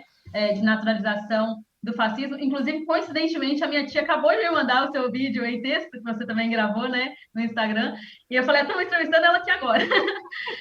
Então, você vê como é que realmente viralizou, e eu acho que é muito importante, mas tem uma coisa que você fala ali que me deixou curiosa, você falou, aí já é mais pessoal mesmo, mas a gente entrando na mili política agora, politizada, que você fala que não teve uma formação petista, foi a primeira vez até que você votou no Lula, e eu fiquei curiosa para saber como é que foi essa sua formação, de onde vem a Mili que chega até hoje mais progressista e esse importante voz que a gente tem hoje, assim. Então, conta pra gente um pouco aí, como é que... Conta tudo, hein? Excelente pergunta. Não, eu vou contar. Eu até escrevi um texto sobre isso, que eu vou resgatar, que eu não paguei o domínio do blog lá, do WordPress, eu preciso pagar para recuperar os textos, porque tem uns textos lá contra a Lava Jato, 2017, que eu preciso recuperar, porque eu falei lá atrás. Mas o fato é o seguinte, meu pai, esse cara que foi o cara da minha vida e que sempre me tratou com o maior respeito e lealdade, cúmplice mesmo de uma vida. Meu pai era um homem de direita. Meu pai chamava o golpe de revolução. Meu pai era arenista. Meu pai apoiou, era amigo dos ditadores. Esse foi meu pai. Foi diretor da Agência Nacional aí no Rio. Então, eu cresci infectada pelas verdades, que não eram minhas, eram dele. Até que, em uma certa altura, eu comecei a perceber que as pessoas que eu mais admirava, elas eram de esquerda. Eu discordava delas politicamente, mas, ao mesmo tempo, tudo que elas falavam me fascinava. E aí eu fui ler. Eu li... Primeiro, eu acho que vocês conhecem o Pedro Migão. Conhecem o Pedro? Sim. Então, o Pedro, ele começou a bater uns papos comigo, me mandou uns livros, fui lendo, aí eu li o Capital, daí eu fiz uns cursos. Aí é um caminho sem volta, né, gente? Porque a hora que tiram o véu está tirado. É a pílula vermelha, né? Exatamente. E aí eu tive que matar meu pai. Ele já tinha morrido, mas eu tive que matar simbolicamente ele em mim, sabe? Porque a verdade dele não era absolutamente a minha. E aí aquela pessoa que votou, eu votei no Fernando Henrique, eu votei no Collor, tá? Eu votei no Fernando Collor. Eu realmente preciso fazer as pazes com os meus erros e os meus tropeços e os meus... Tudo que... Porque, assim, eu não posso jogar fora o meu passado. O meu passado me trouxe aqui onde eu estou. Então, e é bom, porque eu sei como as pessoas do lado de lá pensam. Eu sei o que é odiar o Lula, porque ele representa uma classe. Eu sei, porque eu odiei o Lula por isso. Então, eu sei o que é. Eu sei o que sentem essas pessoas. Então, eu consigo falar com elas. Ou, pelo menos, eu tenho alguns códigos para chegar nelas. Eu sei como é real o ódio de classes. Eu sei como é fácil acreditar que eu estou aqui porque eu sou boa e não porque eu sou branca e nasci rica. É fácil, gente, é conveniente. Então, eu tive que matar muita coisa. Aí, quando eu comecei a ler Noam Chomsky, aí, para mim, eu queria sair na rua, gente, assim. Eu queria sair na rua. Fazer a revolução na hora, né? Exatamente. Aí eu queria ir para a rua, onde estão as pessoas que vão fazer essa revolução? Eu quero. E aí eu virei essa maníaca, entendeu? Deu nisso, mas assim, eu leio e estudo muito até hoje. E sei que vou morrer fazendo isso, porque nunca vou recuperar o tempo que eu perdi, sabe? E é a pessoa que eu me transformei, assim.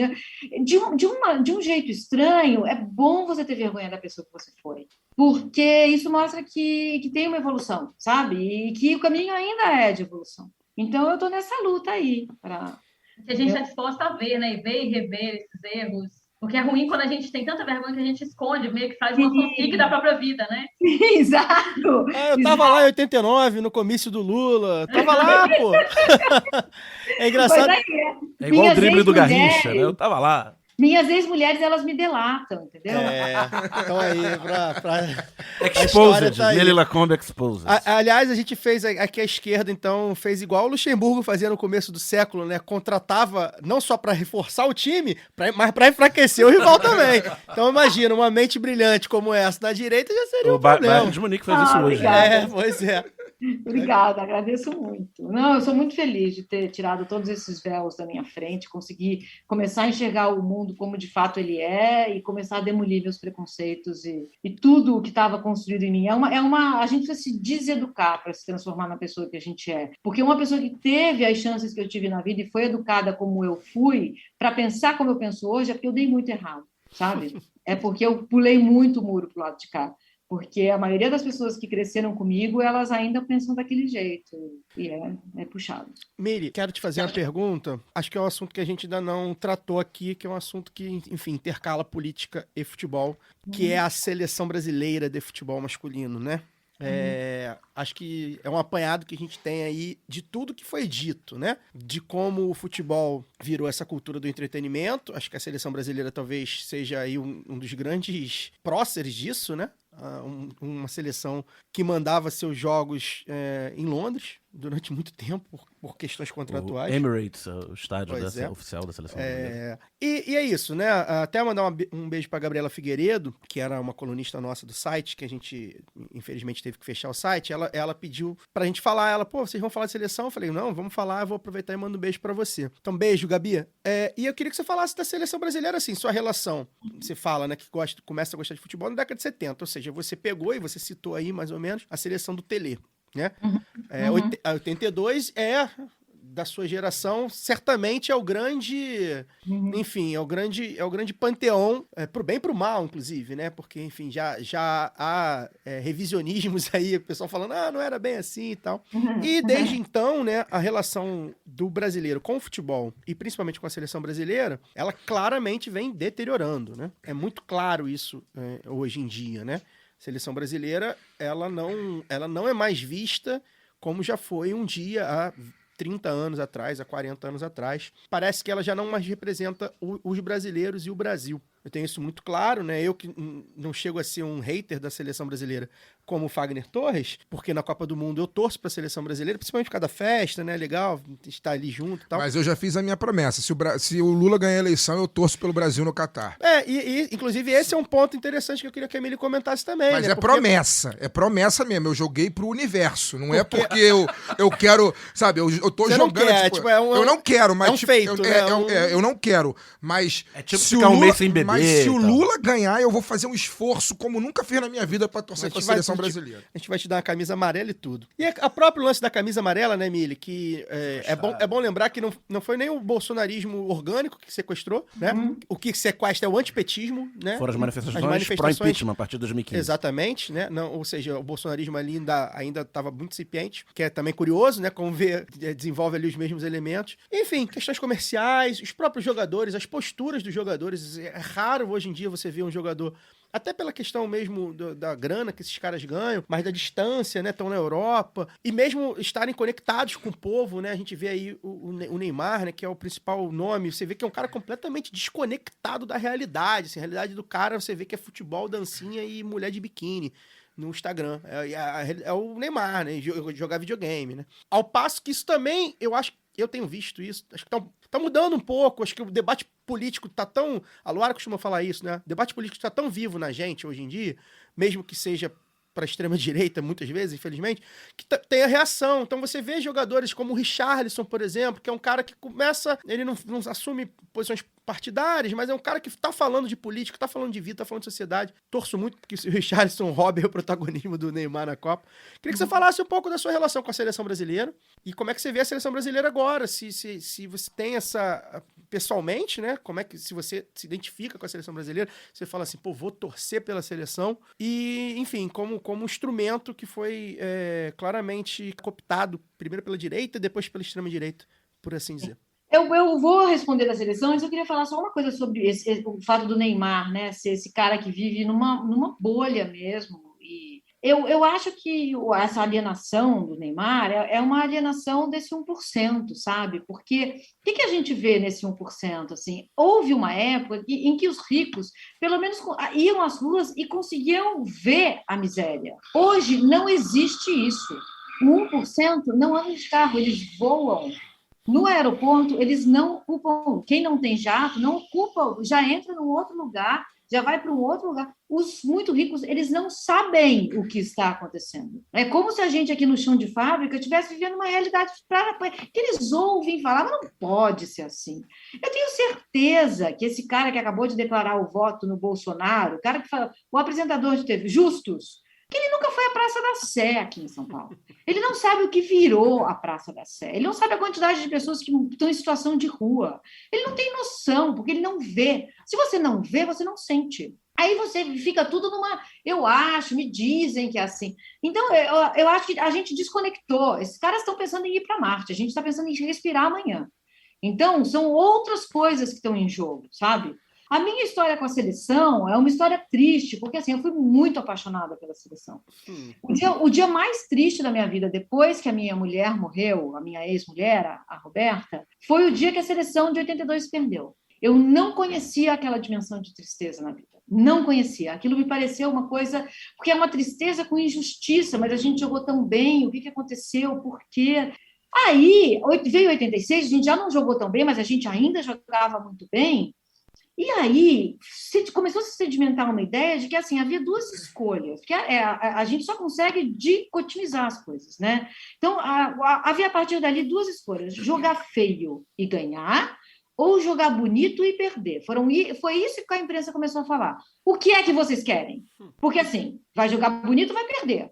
Vamos jogar feio e ganhar? Aí veio o Lazzaroni, aí começaram a transformar a meia em volante, aí a coisa virou. E deu certo, assim, com muitas aspas, né? Só que o que não disseram para a gente é que havia outras possibilidades, como jogar feio e perder, né? Que foi o que, a uma certa altura, a gente começou a fazer. Que é o que mais acontece.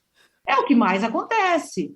Não só a seleção se distanciou do que a gente é culturalmente, ela abriu mão de qualquer alegria, de qualquer coisa minimamente associada à nossa cultura, como ela foi se distanciando emocionalmente do que somos e da população. Antes tinha treino aberto, a Granja Comari você podia entrar, ficava lotado, com bandeira. Hoje não. Hoje é uma coisa higienizada. É isso, eles são 1%, gente. Quem entra lá? Jogadores, empresários, que tem o balcão de negócios, né? Então você vê aí umas convocações absurdas. Você não entende por que alguém é convocado, mas talvez você entenda, de fato, porque aquele nome absurdo foi chamado uma vez. Nunca mais foi chamado, foi vendido. Nem foi para o banco, mas foi convocado. Foi Norwich. 3 meses depois, o cara é vendido. Uau! Como as coisas são, né? Então, eu acho que é isso tudo. A gente não entende, mas a gente entende. A gente não sabe, mas a gente sabe. Não falam, mas a gente escuta.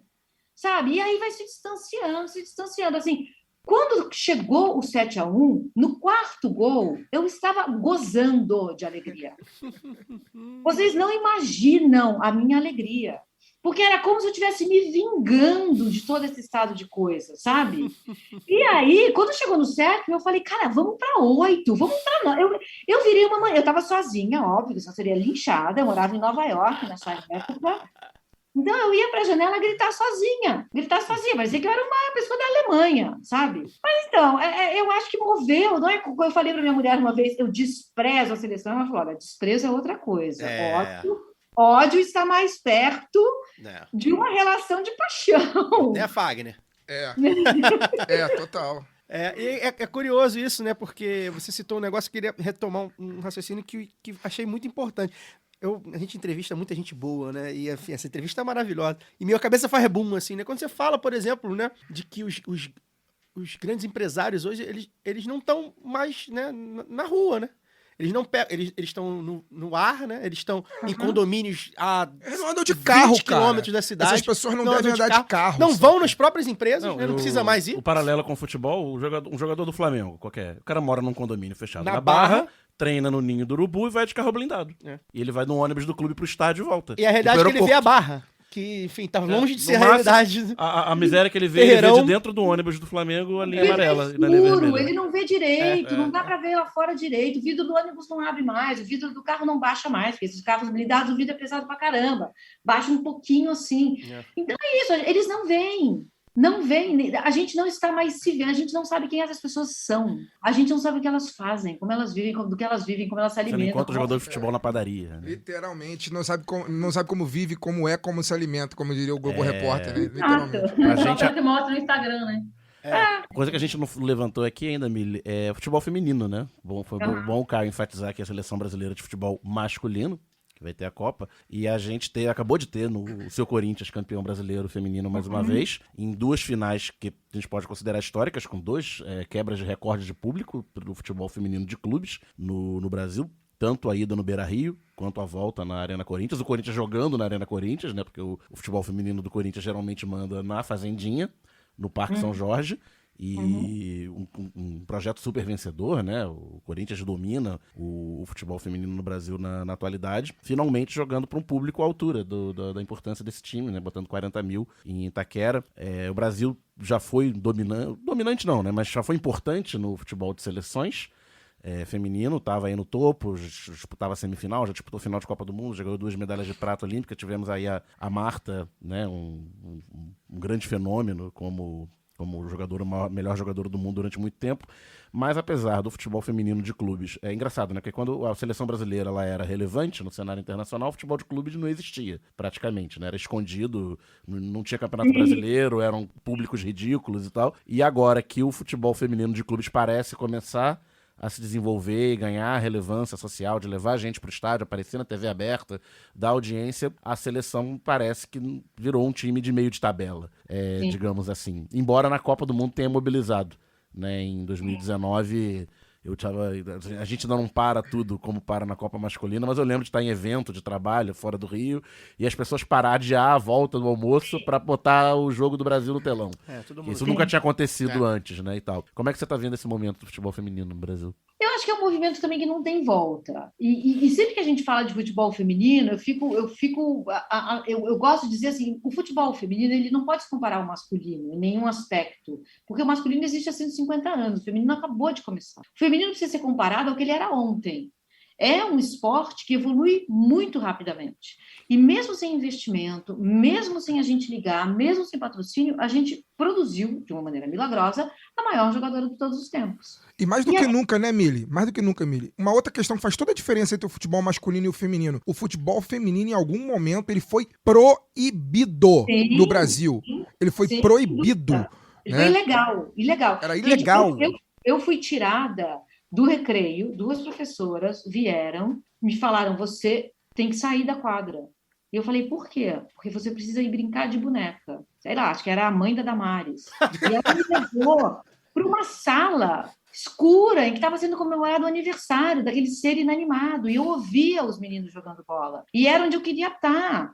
E aquilo foi de uma dor, assim, para mim, me feriu num nível. Eu cheguei em casa e minha mãe falou, o que aconteceu? Minha mãe percebeu que alguma coisa tinha acontecido. E minha mãe detestava que eu jogasse bola. Ela não gostava que eu jogava bola. E eu contei para ela, achando que ela ia falar, viu? Eu te avisei, não é para jogar. Ela, no dia seguinte, me levou para o colégio, chutou a porta da sala da diretora e falou, a minha filha vai jogar bola enquanto ela quiser jogar bola. E nunca mais vocês vão tirar ela. E alguém falou, mas não pode. Aí legal, ela falou, então a minha filha vai ser uma desobediente da lei. Ela vai praticar a desobediência. E é isso que a gente vai fazer. E aí eu joguei, mas aí entrou na minha cabeça que eu estava fazendo uma coisa que era proibida. E depois que deixou de ser proibida, eu estava fazendo uma coisa que era ilegítima. Porque eu sempre joguei com os homens. Não havia o time das mulheres quando eu estava crescendo. Então, eu tinha que jogar com os homens. Para ser aceita, tem rituais, né? Você precisa se provar. Depois que faz 3 gols no jogo, pode ser, sabe? Então, ficava naquele lugar. Aí eu achei um time para jogar de mulheres, enfim, aí foi indo. Mas tem esse aspecto também, sabe? Eu pratiquei ilegalmente futebol na minha infância, no começo da adolescência. Então, eu acho que o futebol feminino é um milagre. Assim, a gente tem a Marta, é um milagre. E antes da Marta, a gente teve a Cici. Sim. A Cici foi uma Marta antes da Marta. A Cici era um fenômeno. E a gente nunca soube. Quer dizer, a maioria das pessoas, né, o Brasil nunca celebrou, venerou a Cici como a gente deveria ter feito. E a gente não aproveitou a estrela da Marta como a gente deveria ter aproveitado. Eu acho a Pia maravilhosa, acho que o trabalho que ela faz é sério, disciplinado, a gente precisa disso mesmo na seleção. Mas é um jogo conservador, é um jogo careta. A gente não pode ir por esse caminho. Eu advogo para a Pia tabelar com a Cici. A Cici é treinadora nos Estados Unidos. Traz a Cici para treinar a seleção. Ou o Arthur Elias. Eu nem sei porque eu estou falando disso, tirar o Arthur Elias. Estou jogando contra o meu próprio time, né? Tirar ele do Corinthians. Mas ele é sensacional. Então, a gente precisaria fazer uma mescla dessa seriedade disciplinadora da Pia com alguém que vá colocar tempero nesse jogo. Drible, triangulação, o que a gente é de fato, sabe? Eu estou vendo jogos da seleção. Tá chato. Tem que ser mais do que isso, sabe? Tem que continuar. É isso que a gente estava no começo. Tem que continuar sendo chata. Eu critico o futebol feminino com muitas ressalvas. Porque eu sei que são guerreiras. Porque eu sei que dão murro em ponta de faca até hoje. Mas a gente precisa falar, tem que melhorar. Porque pode melhorar. Existem mais dezenas, centenas de marcas nesse Brasil. A gente precisa fazer escolinha, a gente precisa lutar por jogos com entrada grátis, com ingresso barato, é assim que se constrói. Tudo é construção. O futebol masculino não aconteceu da noite para o dia. O feminino está em construção. O masculino talvez esteja em desconstrução, mas o feminino está em construção. Tem muita coisa para fazer. E ficou para trás, Dani, que você falou, né? Tu queria fazer só 2 comentários. Ficou para trás porque países desenvolvidos, vamos botar assim, economicamente, da Europa, começaram a se desenvolver. O Brasil estagnou. E aí, enfim... E o resto avançou. Até o Brasil começou a desenvolver, mas num ritmo que os caras lá botam dinheiro. A Premier League tá botando... Não, agora, que é isso? Quando os caras entram, eles entendem que aquilo economicamente vale para eles, né? Inglaterra, Itália, França e tal. Os caras falam, na Espanha... O Real Madrid foi ter time agora, pô. Real Madrid, brother. Foi ter time feminino agora. Barcelona já tinha ganho tudo, tinha PSG, tinha... Enfim, e o Real Madrid falou, vou fazer um time feminino. Dá 5 anos aí pro Real Madrid, irmão. Daqui a pouco tá varrendo todo mundo. Porque os caras entendem que, pô, peraí, que é um nicho. O nosso Flamengo, que já teve um time campeão brasileiro, que é um time que chega aí no meio de tabela, bate quarta de final e tal. Há 3 anos atrás, mandar uma quarta de final de Campeonato Brasileiro contra o Internacional na Gávea, né, que não tem condições de ter um jogo com um público pagante, aquela arquibancadinha que tem lá interditada, então você espremia as 500 pessoas que apareceram, espremer numa cadeirinha ali no alambrado e tal, é complicado. E outra dentro que eu queria falar, antes de passar pro Fagner, o fato do o Corinthians, cara, e aí eu mandar um beijo pro Leandro Amin, que diz que ele diz que eu sou corintiano enrustido, é porque eu admiro muito o Corinthians em certos aspectos. A torcida do Corinthians, ela é muito envolvida com outros esportes. Sim. Né?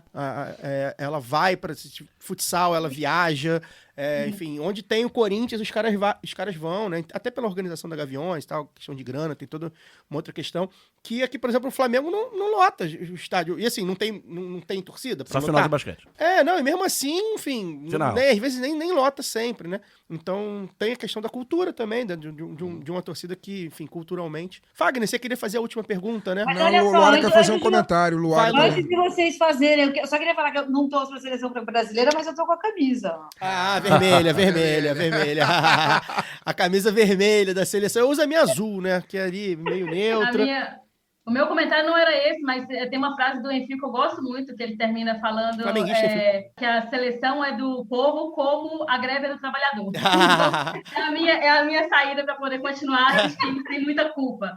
Mas o que eu ia comentar é que assim, é impossível não me emocionar com a Miri falando, porque da mesma forma que eu falei, né, das narrações, né, em vozes femininas, Eu me lembro daquele gol maravilhoso da Marta, né, contra a China no Mundial, e que eu também chorei, porque quando menina, meu grande sonho, assim, era ser ou jogadora de futebol ou bailarina.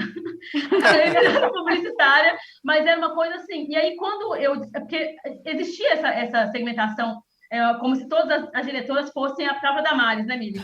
Então, eu tô falando assim, de uma criança ali nos anos 90, né, final dos anos 90 ali, e que tinha lá, as meninas ficavam dançando no pátio, ou então rodando bambolê, e os meninos jogando no único campinho. Então, eu me lembro, assim, da primeira vez em que eu muito tímida, né, não quis rodar o bambolê, não sabia, não queria dançar, e aí eu fui jogar, entrei, foi quando eu descobri o futebol jogando, porque eu já assistia, e foi uma sensação de liberdade que eu nunca tinha experimentado. Uma criança tímida, gordinha, aquela coisa toda, sair, gritar e jogar e poder marcar e relar nos outros, como a gente fala assim, foi um negócio surpreendente para mim. E a partir dali eu queria fazer aquilo. Sim. E não tinha time feminino, né? Ainda não tinha.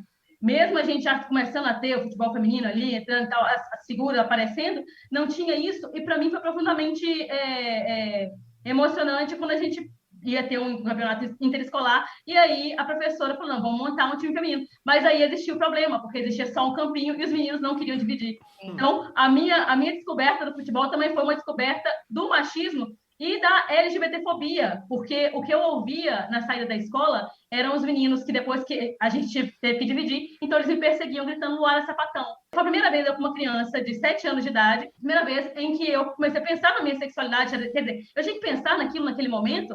E aí tudo por causa do futebol. Então, como é que as pessoas conseguem separar a política disso? Pois é. Sabe? Quando tem tanta coisa intricada, sabe? É impossível a gente...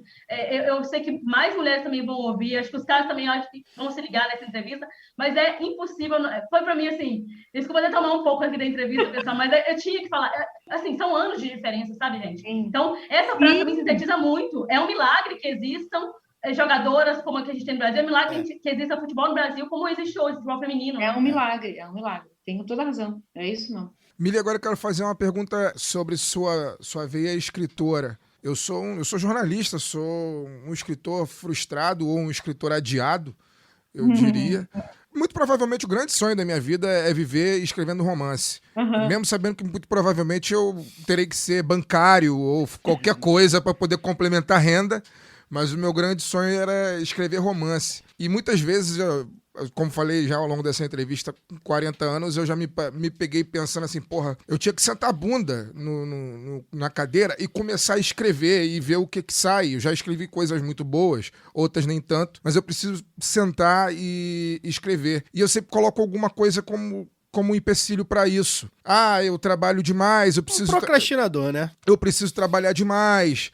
Eu tenho que limpar o cocô da minha cachorra, eu tenho que colocar água pros gatos, eu tenho que dar atenção pra minha sogra, eu tenho que dar atenção pra minha companheira, eu tenho que ver o Fluminense. Jogar um fifinha. Enfim, eu coloco muitas coisas na frente e acabo adiando isso. Por isso que eu falo que eu sou um escritor adiado. Espero que eu ainda viva pelo menos mais 40 anos. A vitória do Lula é muito importante para isso. Então, embora a noite do dia 30, seja qual for o resultado, vai lhe roubar alguns anos. Então eu preciso viver mais uns 40 anos, quem sabe, para que um dia eu tenha maturidade e simplesmente olhe e pense, fala, cara, a hora de escrever é agora. E eu não consegui isso ainda. Mas um dia espero conseguir. E você, como é que é esse ritual da escritora? A escritora que fez romances elogiados, inclusive. Como que funciona a mente da escritora? Quem sabe, ouvindo você falar, eu possa roubar um pouquinho para mim e colocar em prática também. Eu acho, olha, para você escrever, vem desse lugar aí de eu sei que eu gosto disso. Sabe, eu escrevo desde que eu era bem pequeno, assim. Quando eu aprendi a escrever, eu comecei a escrever coisas que vinham na minha cabeça. E é uma coisa que me fazia, tipo jogar bola. Era o mesmo lugar de emoção para mim, sabe? Eu preciso escrever. Isso que eu estou fazendo aqui, entre um turno e outro, que eu estou escrevendo maniacamente, me faz respirar, me faz existir, sabe? Senão eu estaria dando cabeçada na parede, assim. Então, vem desse lugar aí. A hora que tiver que acontecer, tem histórias maravilhosas, pessoas... O Saramago, acho que lançou o primeiro livro dele com com 50 ela vai, né, gente? O meu romance eu lancei com 45. Então, eu acho que é uma coisa, ainda mais nesse estado neoliberal de coisas, em que a gente está sempre muito cansado para escrever. Parece sempre uma coisa idílica, né? É tipo quando tiver um tempo. E uma hora você vai sentar e vai escrever. Você vai ter uma ideia de um romance, de uma história que precisa ser contada e que ela vai passar por você. E ela vai sair. Mas não, também fica colocando isso na gente assim, tem uma hora, tem um prazo. Quanto mais vida você tiver, mais fácil vai ser você escrever. Porque tem coisas que você está vendo, mais do que vendo, tem coisas que você vai sentir. Você me fez uma pergunta, eu não quero saber o que você pensa, eu quero saber o que você sente. Eu acho que escrever vem desse lugar. O Sérgio Vaz, o poeta, disse isso a respeito do futebol. O futebol a gente não vê, futebol a gente sente. A gente não pensa para escrever, a gente sente para escrever. Então, eu acho que se a gente está cansado, exausto, tendo que cuidar de outras coisas, a gente vai sentir menos a ponto de conseguir escrever, sabe? E é isso que faz o fascismo com a gente. Ele dilacera tudo que existe dentro da gente, a ponto da gente não ter, a gente não ter onde investir a libido, a gente não querer investir essa libido em nada. Isso, o fascismo vai matando aos poucos, mas vai matando muito eficazmente. E é contra isso que a gente vai ter que se impor no dia 30. Aí vai nascer o escritor, eu tenho certeza. Ai, tomara. Cara, eu tô com uma dificuldade muito grande de encerrar essa entrevista, então vou fazer mais uma pergunta. Tá difícil, cara, que tá realmente... Tá delicioso esse papo, enfim, tá realmente... Acho que há muito tempo a gente não faz um papo assim, né? Que embora... Que nos devolve o ar. Não, e assim, o tema pesado, né? Tudo que a gente falou aqui... Mas nos devolve o ar. Mas assim, de uma maneira que a gente tenta ser leve e tal. E o lado B, quando foi lançado há 6 anos, ele se notabilizou muito por isso, né? Era um bate-papo, a gente se atropelava, era um botequim. E as pessoas, a maioria das pessoas que vieram pro lado B adoravam esse formato. Hoje a gente não tá mais travado, né? Porque tem o delay do virtual e tal. Mas assim, acho que a gente recuperou isso um pouco hoje com esse papo com a Mili. E aí, Mili, eu não sabia, né? Fui ler aí sua biografia, não sabia que você tinha sido roteirista do Amor e Sexo. E isso me chamou muita atenção, porque eu vi o programa, não prestava atenção nos créditos. Normalmente eu presto, desde pequenininho, eu presto atenção quem faz o quê. Mas a Miri participava do programa mesmo. Não, mas assim, participava, eu achava que, enfim, como outros tantos participavam. Né? E eu via, né, eventualmente, minha mãe adorava Amor e Sexo. E qual o grande barato? Eu acho que Amor e Sexo talvez tenha sido a última grande revolução da TV aberta, pra mim, assim. Não é porque você tá aqui, não. Porque realmente eu acho que mobilizou. Primeiro que entendeu, foi um programa da Globo que entendeu a segunda tela, né? O pessoal tuitava, o pessoal, enfim, repercutia aquilo na rede social. Isso na Globo, a Globo demorou um pouco, né? Acho que o MasterChef conseguiu bem na Band e tal, entre outros. Acho que a Globo demorou um pouco a entender que, cara, o pessoal tá vendo aqui, quer tuitar, quer falar no Facebook, quer falar no Instagram e tal. Então repercutia muito na rede social. E ao mesmo tempo, cara, porra, era a Globo botando mulher pra se beijar, homem pelado, falando de sexo oral, falando de sexo anal, falando de orgasmo feminino. A Globo é comunista, né, a gente sabe. E, cara, no momento que já era crescente, se a gente datar aí, que eu acredito que a escalada fascista se dá a partir de 2010, enfim, como foi, acho que a eleição de 2010, que em 2014 se acirra, né? O Fagner mesmo conta que em 2014 já saía na porrada com... 2014 eu saí na porrada literal na rua. Com o aecista, né? Porque o Aécio já tava ali, né, flertando com o fascismo, enfim... E o Amor e Sexo é desse período, né? Então, que é isso, né? Que a gente sempre fala aqui no lado B. Os caras reagem quando a gente age e, ao mesmo tempo, a gente reage também. Então, a gente vai intensificando a luta. Então, eu queria que você comentasse como é que foi essa experiência, né? E você, inclusive, como uma mulher lésbica, ou seja, carrega com você, com o seu corpo, com o seu jeito de ser, com a sua orientação sexual. Carrega com uma questão... que é sexual, né, como eu falei, da orientação sexual, que é uma questão que ainda é muito delicada, né, pra gente. A gente sabe como é, enfim, ser uma mulher lésbica na opinião pública, na sociedade e tudo mais. E, ao mesmo tempo, ter participado, né, ativamente de um programa que eu acho que revolucionou talvez seja um exagero, mas que rompeu paradigmas na TV brasileira, sem dúvida, porque era... Da mesma maneira que Miri fala do lado B no programa, eu acho que o Amor e Sexo na Globo... Era uma pena que ele fosse ao ar tão tarde, Porque muitas discussões que iam ali também explodiam as mentes. E talvez só eram possíveis. Exatamente. O Ministério da Justiça não deixa. Mas aquilo repercutia. Sim. Né? Queria que você contasse um pouco essa sua experiência, como é que foi. Eu acredito que seja um item valoroso aí do seu currículo. Como era a Fernanda como rosto daquilo, como é que era, enfim, bastidores. Não, cara, foi uma experiência muito maravilhosa na minha vida, assim. O Amor e Sexo, ele existiu por quase 10 anos, mas a gente só lembra dos últimos 5, que foi quando ele ficou realmente político. Os primeiros 5, ele era um programa ali na grade da Globo, feito por pessoas que estavam ali na Globo. Nos últimos 5, a Fernanda começou a se incomodar com as coisas que ela tinha que falar. E ela chegou para o empresário dela, que é o Antônio Amâncio, e eles começaram a ver que aquilo estava estranho. O Antônio Amâncio e ela começaram a escrever juntos o programa, aí eles levavam para lá, as coisas começaram a funcionar. Enfim, ela e o Antônio viraram, a partir desse 5º ano, o núcleo de roteiristas do programa. Aí o programa ficou conhecido. O Antônio Amâncio é um homem gay. Então, isso faz muita diferença também. Você tinha ali uma mulher com consciência feminista e um homem gay com consciência social e política. E eles começaram a contratar uma equipe que representava isso. Eu entrei em 2016, conheci minha mulher lá, ela era roteirista também. Ela é antropóloga, ela é doutora em antropologia. E eu chamava ela do departamento Vai Dar Merda. Porque o Antônio deixava a gente criar... Testar o limite, né? Como a gente vai para onde vocês quiserem. Mas aí tinha um departamento, vamos lá, é aqui, vamos... Eram assim, a gente ficava 8, 10 horas em volta de uma mesa de criação. A gente fez coisas que eu chorei, que eu ri. Eu sei que tem coisas históricas ali, sabe? Eu sei que tem coisas históricas ali. Está no livro da Eliane Brum, ela colocou nacos do Amor e Sexo ali, das coisas que a Fernanda falava, mas precisou de 2 almas revolucionárias. A Fernanda, de se sentir incomodada com algumas coisas que os roteiristas estavam dando para ela, e o Antônio Amâncio, para romper mesmo com isso. E vamos falar de cotas. Dá para falar de cotas no programa de auditório. Dá para falar de política no programa de auditório. Dá para falar de reformas no programa de auditório. Dá para criticar o neoliberalismo no programa de auditório. Dá para elogiar o Mandela no programa de auditório.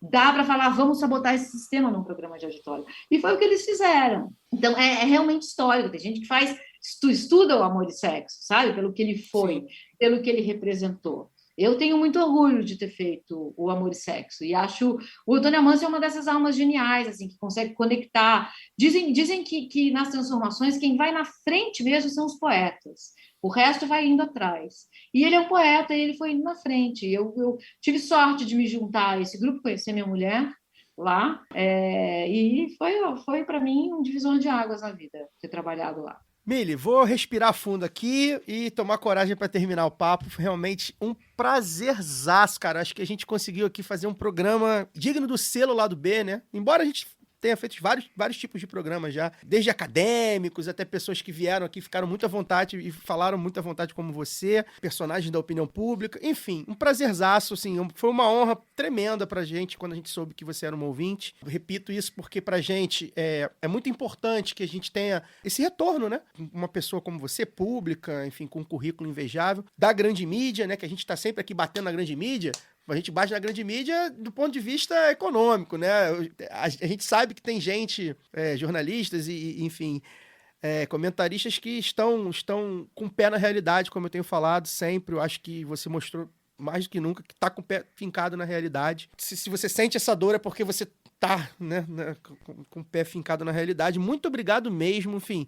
Deixa seu recado final, vai Corinthians, fale o que você quiser, a casa é sua. Eu tô pensando já até em negociar que de repente você vem uma vez por mês aqui, porque realmente foi um prazerzaço, foi muito bom. E aí, enfim, se quiser deixar suas redes, não sei como é que... Eu te acompanho nas redes, mas não sei como é que é a tua relação com a gente. Esse é o primeiro lado B que eu tenho o sentimento, assim, de que seria bom estar tomando um vinho, fazer assim. Podia estar tomando um vinho aqui. Igual antigamente, né, cara? Assim, a gente tinha a pandemia, enfim, ao mesmo tempo foi bom o virtual, que a gente tá conseguindo falar com a Miri, que não conseguiria se tivesse aqui, presencial, mas enfim, a pandemia tirou um pouco isso da gente. E assim, eu tenho uma tese também, vou deixar a Miri falar, tem uma tese também, e aí pros ouvintes mais antigos, a gente foi perdendo um pouco a ternura, né? Porque o Che Guevara falou que pra gente não perder a ternura, mas não explicou como.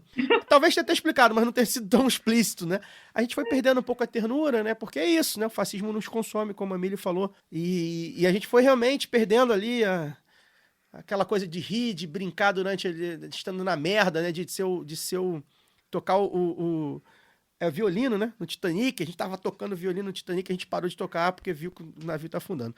Enfim, Mili, brigadão mesmo, porque acho que a gente recuperou um pouco desse brilho no olhar. E, enfim, seu destaque final, seu recado final, rede, seus inscritos, enfim, fica à vontade. Gente, eu agradeço muito vocês me convidarem. Eu realmente tinha o sonho de vir aqui bater esse papo com vocês e acho que eu rezei direitinho porque aconteceu. Então, eu sou ouvinte e vocês já me fizeram muita companhia nas estradas da vida, assim, dirigindo, ouvindo vocês, andando, ouvindo vocês. É como se eu conhecesse vocês, sabe? Agradeço muito o convite. Eu estou no Instagram, mlacombe, e eu estou no Twitter, Mili Lacombe. Eu queria dizer que a alegria ela é arma de luta, assim. A alegria é ferramenta de resistência. A gente vai virar esse jogo, assim, não que o Lula esteja perdendo, o Lula está ganhando, mas eu digo, a gente vai tirar esses monstros e afastar o fascismo do poder, a gente vai mostrar o que somos enquanto nação, a gente vai começar a construir uma nação a partir desse dia 30. Eu tenho certeza disso. Essa galera já perdeu outras vezes, eles vão perder de novo, e eles sabem disso. O berro que eles estão dando é porque eles sabem que eles vão perder. Então, a partir do dia 30, eu acredito no começo da construção de uma nação. E a gente vai junto. Espero muito encontrar vocês, estando assim aliviada de saber que a gente virou essa página tão perversa, tão triste, tão fascista da nossa história. Isso vai ficar para trás. A gente ainda tem muita luta pela frente, gente. Muita, muita, muita. Mas só virar essa página já vai fazer a gente... Não sei o que eu seria capaz de fazer. Quando o Corinthians foi campeão da Libertadores, eu corri pelada na rua. Eu corri pelada na rua. Tá? Minha sobrinha filmou. Eu espero que ela tenha jogado fora esse próximo. Então, eu não sei o que eu sou capaz de fazer. Eu acho que a gente tem que combinar uma grande suruba cósmica. É isso. Muito bom. Lu, beijo, boa noite, obrigado novamente. Obrigada. Eu que, assim, o lado B me proporciona esses encontros maravilhosos, viu, Mili? Então, eu só tenho a agradecer. Às vezes as redes enganam a gente um pouco, porque de tanto que a minha bolha, quem tinha também é leitora da Mili, eu achava que seguia ela no Twitter, não seguia. Eu fui ver hoje para eu fui marcar ela para poder retweetar, então agora devidamente seguido. Mas é isso, assim, só agradecer pelo papo que... foi um alívio sem alienar. Eu acho que esse é o grande lance do lado B. E só agradeço. Boa noite aí, Fagner, Daniel e Caio. E espero que todo mundo que esteja nos ouvindo até agora tenha gostado tanto quanto eu gostei de estar participando dessa conversa. Fagner Torres. Eu também. Eu queria agradecer muito, assim. Hoje eu tive... Os dias, de uma maneira geral, têm sido muito difíceis, mas hoje eu fui trabalhar no escritório, né? Eu não vou todos os dias, eu costumo ir às vezes 2 vezes por semana, e hoje fui e em um determinado momento da tarde, eu simplesmente parei de trabalhar, desci do elevador e fiquei do lado de baixo do prédio, assim, porque eu estava com uma dificuldade muito grande de respirar, como se eu tivesse de verdade sendo asfixiado, assim. E, pô, não é, sabe, eu sei que não é nenhum problema físico, embora eu esteja assim acima do peso, mas não é um problema físico, é uma sensação de sufocamento muito real mesmo. E aí eu desci pra respirar, enfim, esses 10, 15 minutos que eu dei uma procrastinada no meu trabalho pra poder voltar a me conectar e falar, não, tô respirando e tal. E vim pra cá agora gravar com vocês, cara, foi maior dificuldade porque o metrô deu problema no meio do caminho, eu tive que descer e vim andando, mas consegui chegar a tempo, e ter essa conversa contigo, Mili. Porra, eu sou, né, jornalista, como você sabe, já tá cansado de me ouvir falar aqui, e te vejo na televisão desde sempre, desde o começo, então Eu queria, na verdade, agradecer porque o papo que a gente teve aqui hoje, você foi como aqueles 10 minutos de respiro que eu precisei para poder sair do escritório e me conectar de novo com a vida e falar, não, calma aí, não tem... essa sensação de sufocamento é real, mas não tem ninguém me sufocando. Eu preciso respirar porque, na verdade, eu estou respirando. E essa conversa que a gente está tendo com você aqui, mais uma vez me colocou nessa sensação de sim, eu estou respirando, existe vida e a gente, né, e tem luta e as coisas são difíceis, mas é difícil para um lado e a gente vai tornar difícil para o outro também. Então queria agradecer porque essa conversa aqui foi um respiro diante de tanta coisa, tanta notícia que beira o absurdo, tanta notícia que beira o inacreditável. Eu acho que as pessoas que vão ouvir esse podcast vão ficar com essa sensação também ao final, vão falar, porra, o lado B, às vezes, muitas vezes, muita gente fala, né? Muitas vezes o lado B, quando eu termino de ouvir, eu tô com a garganta trancada, ou muitas vezes o lado B, ele proporciona botar pra fora aquilo que eu tô sentindo, e eu acho que quem vai ouvir esse lado B de hoje, que a gente tá gravando com você, muito provavelmente vai ter a mesma sensação que eu tô tendo agora, que é a sensação do alívio, falar, porra, foi muito bacana, foi muito legal conversar, a gente falou sobre dezenas de temas aqui, e ficaria falando muito mais se o estúdio não tivesse limite de hora, né? E muitas vezes eu saio daqui com os amigos, com eles aqui para tomar uma cerveja, para poder desopilar tudo que todo o desabafo que a gente coloca para fora nos microfones. E hoje, se a gente for tomar uma cerveja, vai ser para celebrar que mais uma vez, mais uma semana, nós estivemos aqui e batendo papo com uma pessoa tão bacana. Então, obrigado mesmo por ter aceitado e dizer que a casa está aberta e quando você estiver no Rio, é só falar. Falo, gente, me chama que eu venho, tá? Minha mulher mora aí no Rio, a próxima vez que eu estiver aí, eu dou um toque para vocês. Por favor. Agradeço demais esse depoimento. Obrigada, pai. Daniel Soares, boa noite. Boa noite. Faço minhas as palavras, né, de vocês, pra gente não ficar chovendo no molhado, que o programa tá longo. A gente toma um chopp na Glicério, que eu moro ali pertinho, pra me matar saudade da infância. Boa! Eu vou visitar a rua e o apartamento lá que eu morei. Quero. Gente, antes de eu me despedir aqui, né, lembrar que os ganhadores, né, ganhadoras do sorteio da camisa crítica para apoiadores e apoiadoras que não responderam o nosso contato, tá? É a Helena Scatoni, o Miguel Pinheiro, o Gustavo Gonçalves Gomes, o Luiz Felipe Marques e o Rafael Santana Santos. Olhem seus e-mails de cadastro ou entrem em contato com a gente via redes sociais para escolherem os brindes, enfim, mandarem endereço certinho para vocês receberem os brindes. Lembrar aqui que domingo agora, né, dia 16, estaremos na live pós-debate da Band, primeiro debate do segundo turno, já com a presença confirmada de Bolsonaro e de Lula. A gente vai fazer a live que a gente fez, né, no mesmo molde que a gente fez da última. O horário é mais cedo, tá previsto ali para acabar umas 10h30. A gente vai ver quem é que vai participar, a gente tá escalando o time ainda, de repente não vai ser time completo, vamos fazer uma escalinha, porque, enfim, 10h30 da noite, mas a gente conta com vocês lá no YouTube do Lado B. Enfim, joguem aí youtube.com/Lado B do Rio, já tem lá o link. A gente espera vocês, principalmente quem é fissurado, né, do debate, que fica ali querendo ouvir. E, enfim, a gente, como tenho falado, a gente tá com a realidade, né? A gente tá com a realidade, então a gente vai debater do ponto de vista real, já que, como a Miri falou, não era nem para esse cidadão estar no debate público, já que ele está, a gente tenta fazer alguma análise possível. Bem, a gente fica por aqui. Semana que vem tem mais lá do B do Rio. Eu estou negociando ainda o nosso convidado ou convidada. Vocês saberão em breve nas redes sociais. Obrigado para quem ouviu aí durante 2 horas. Até semana que vem. Valeu. Esse podcast foi editado por Fernando Cesarotti.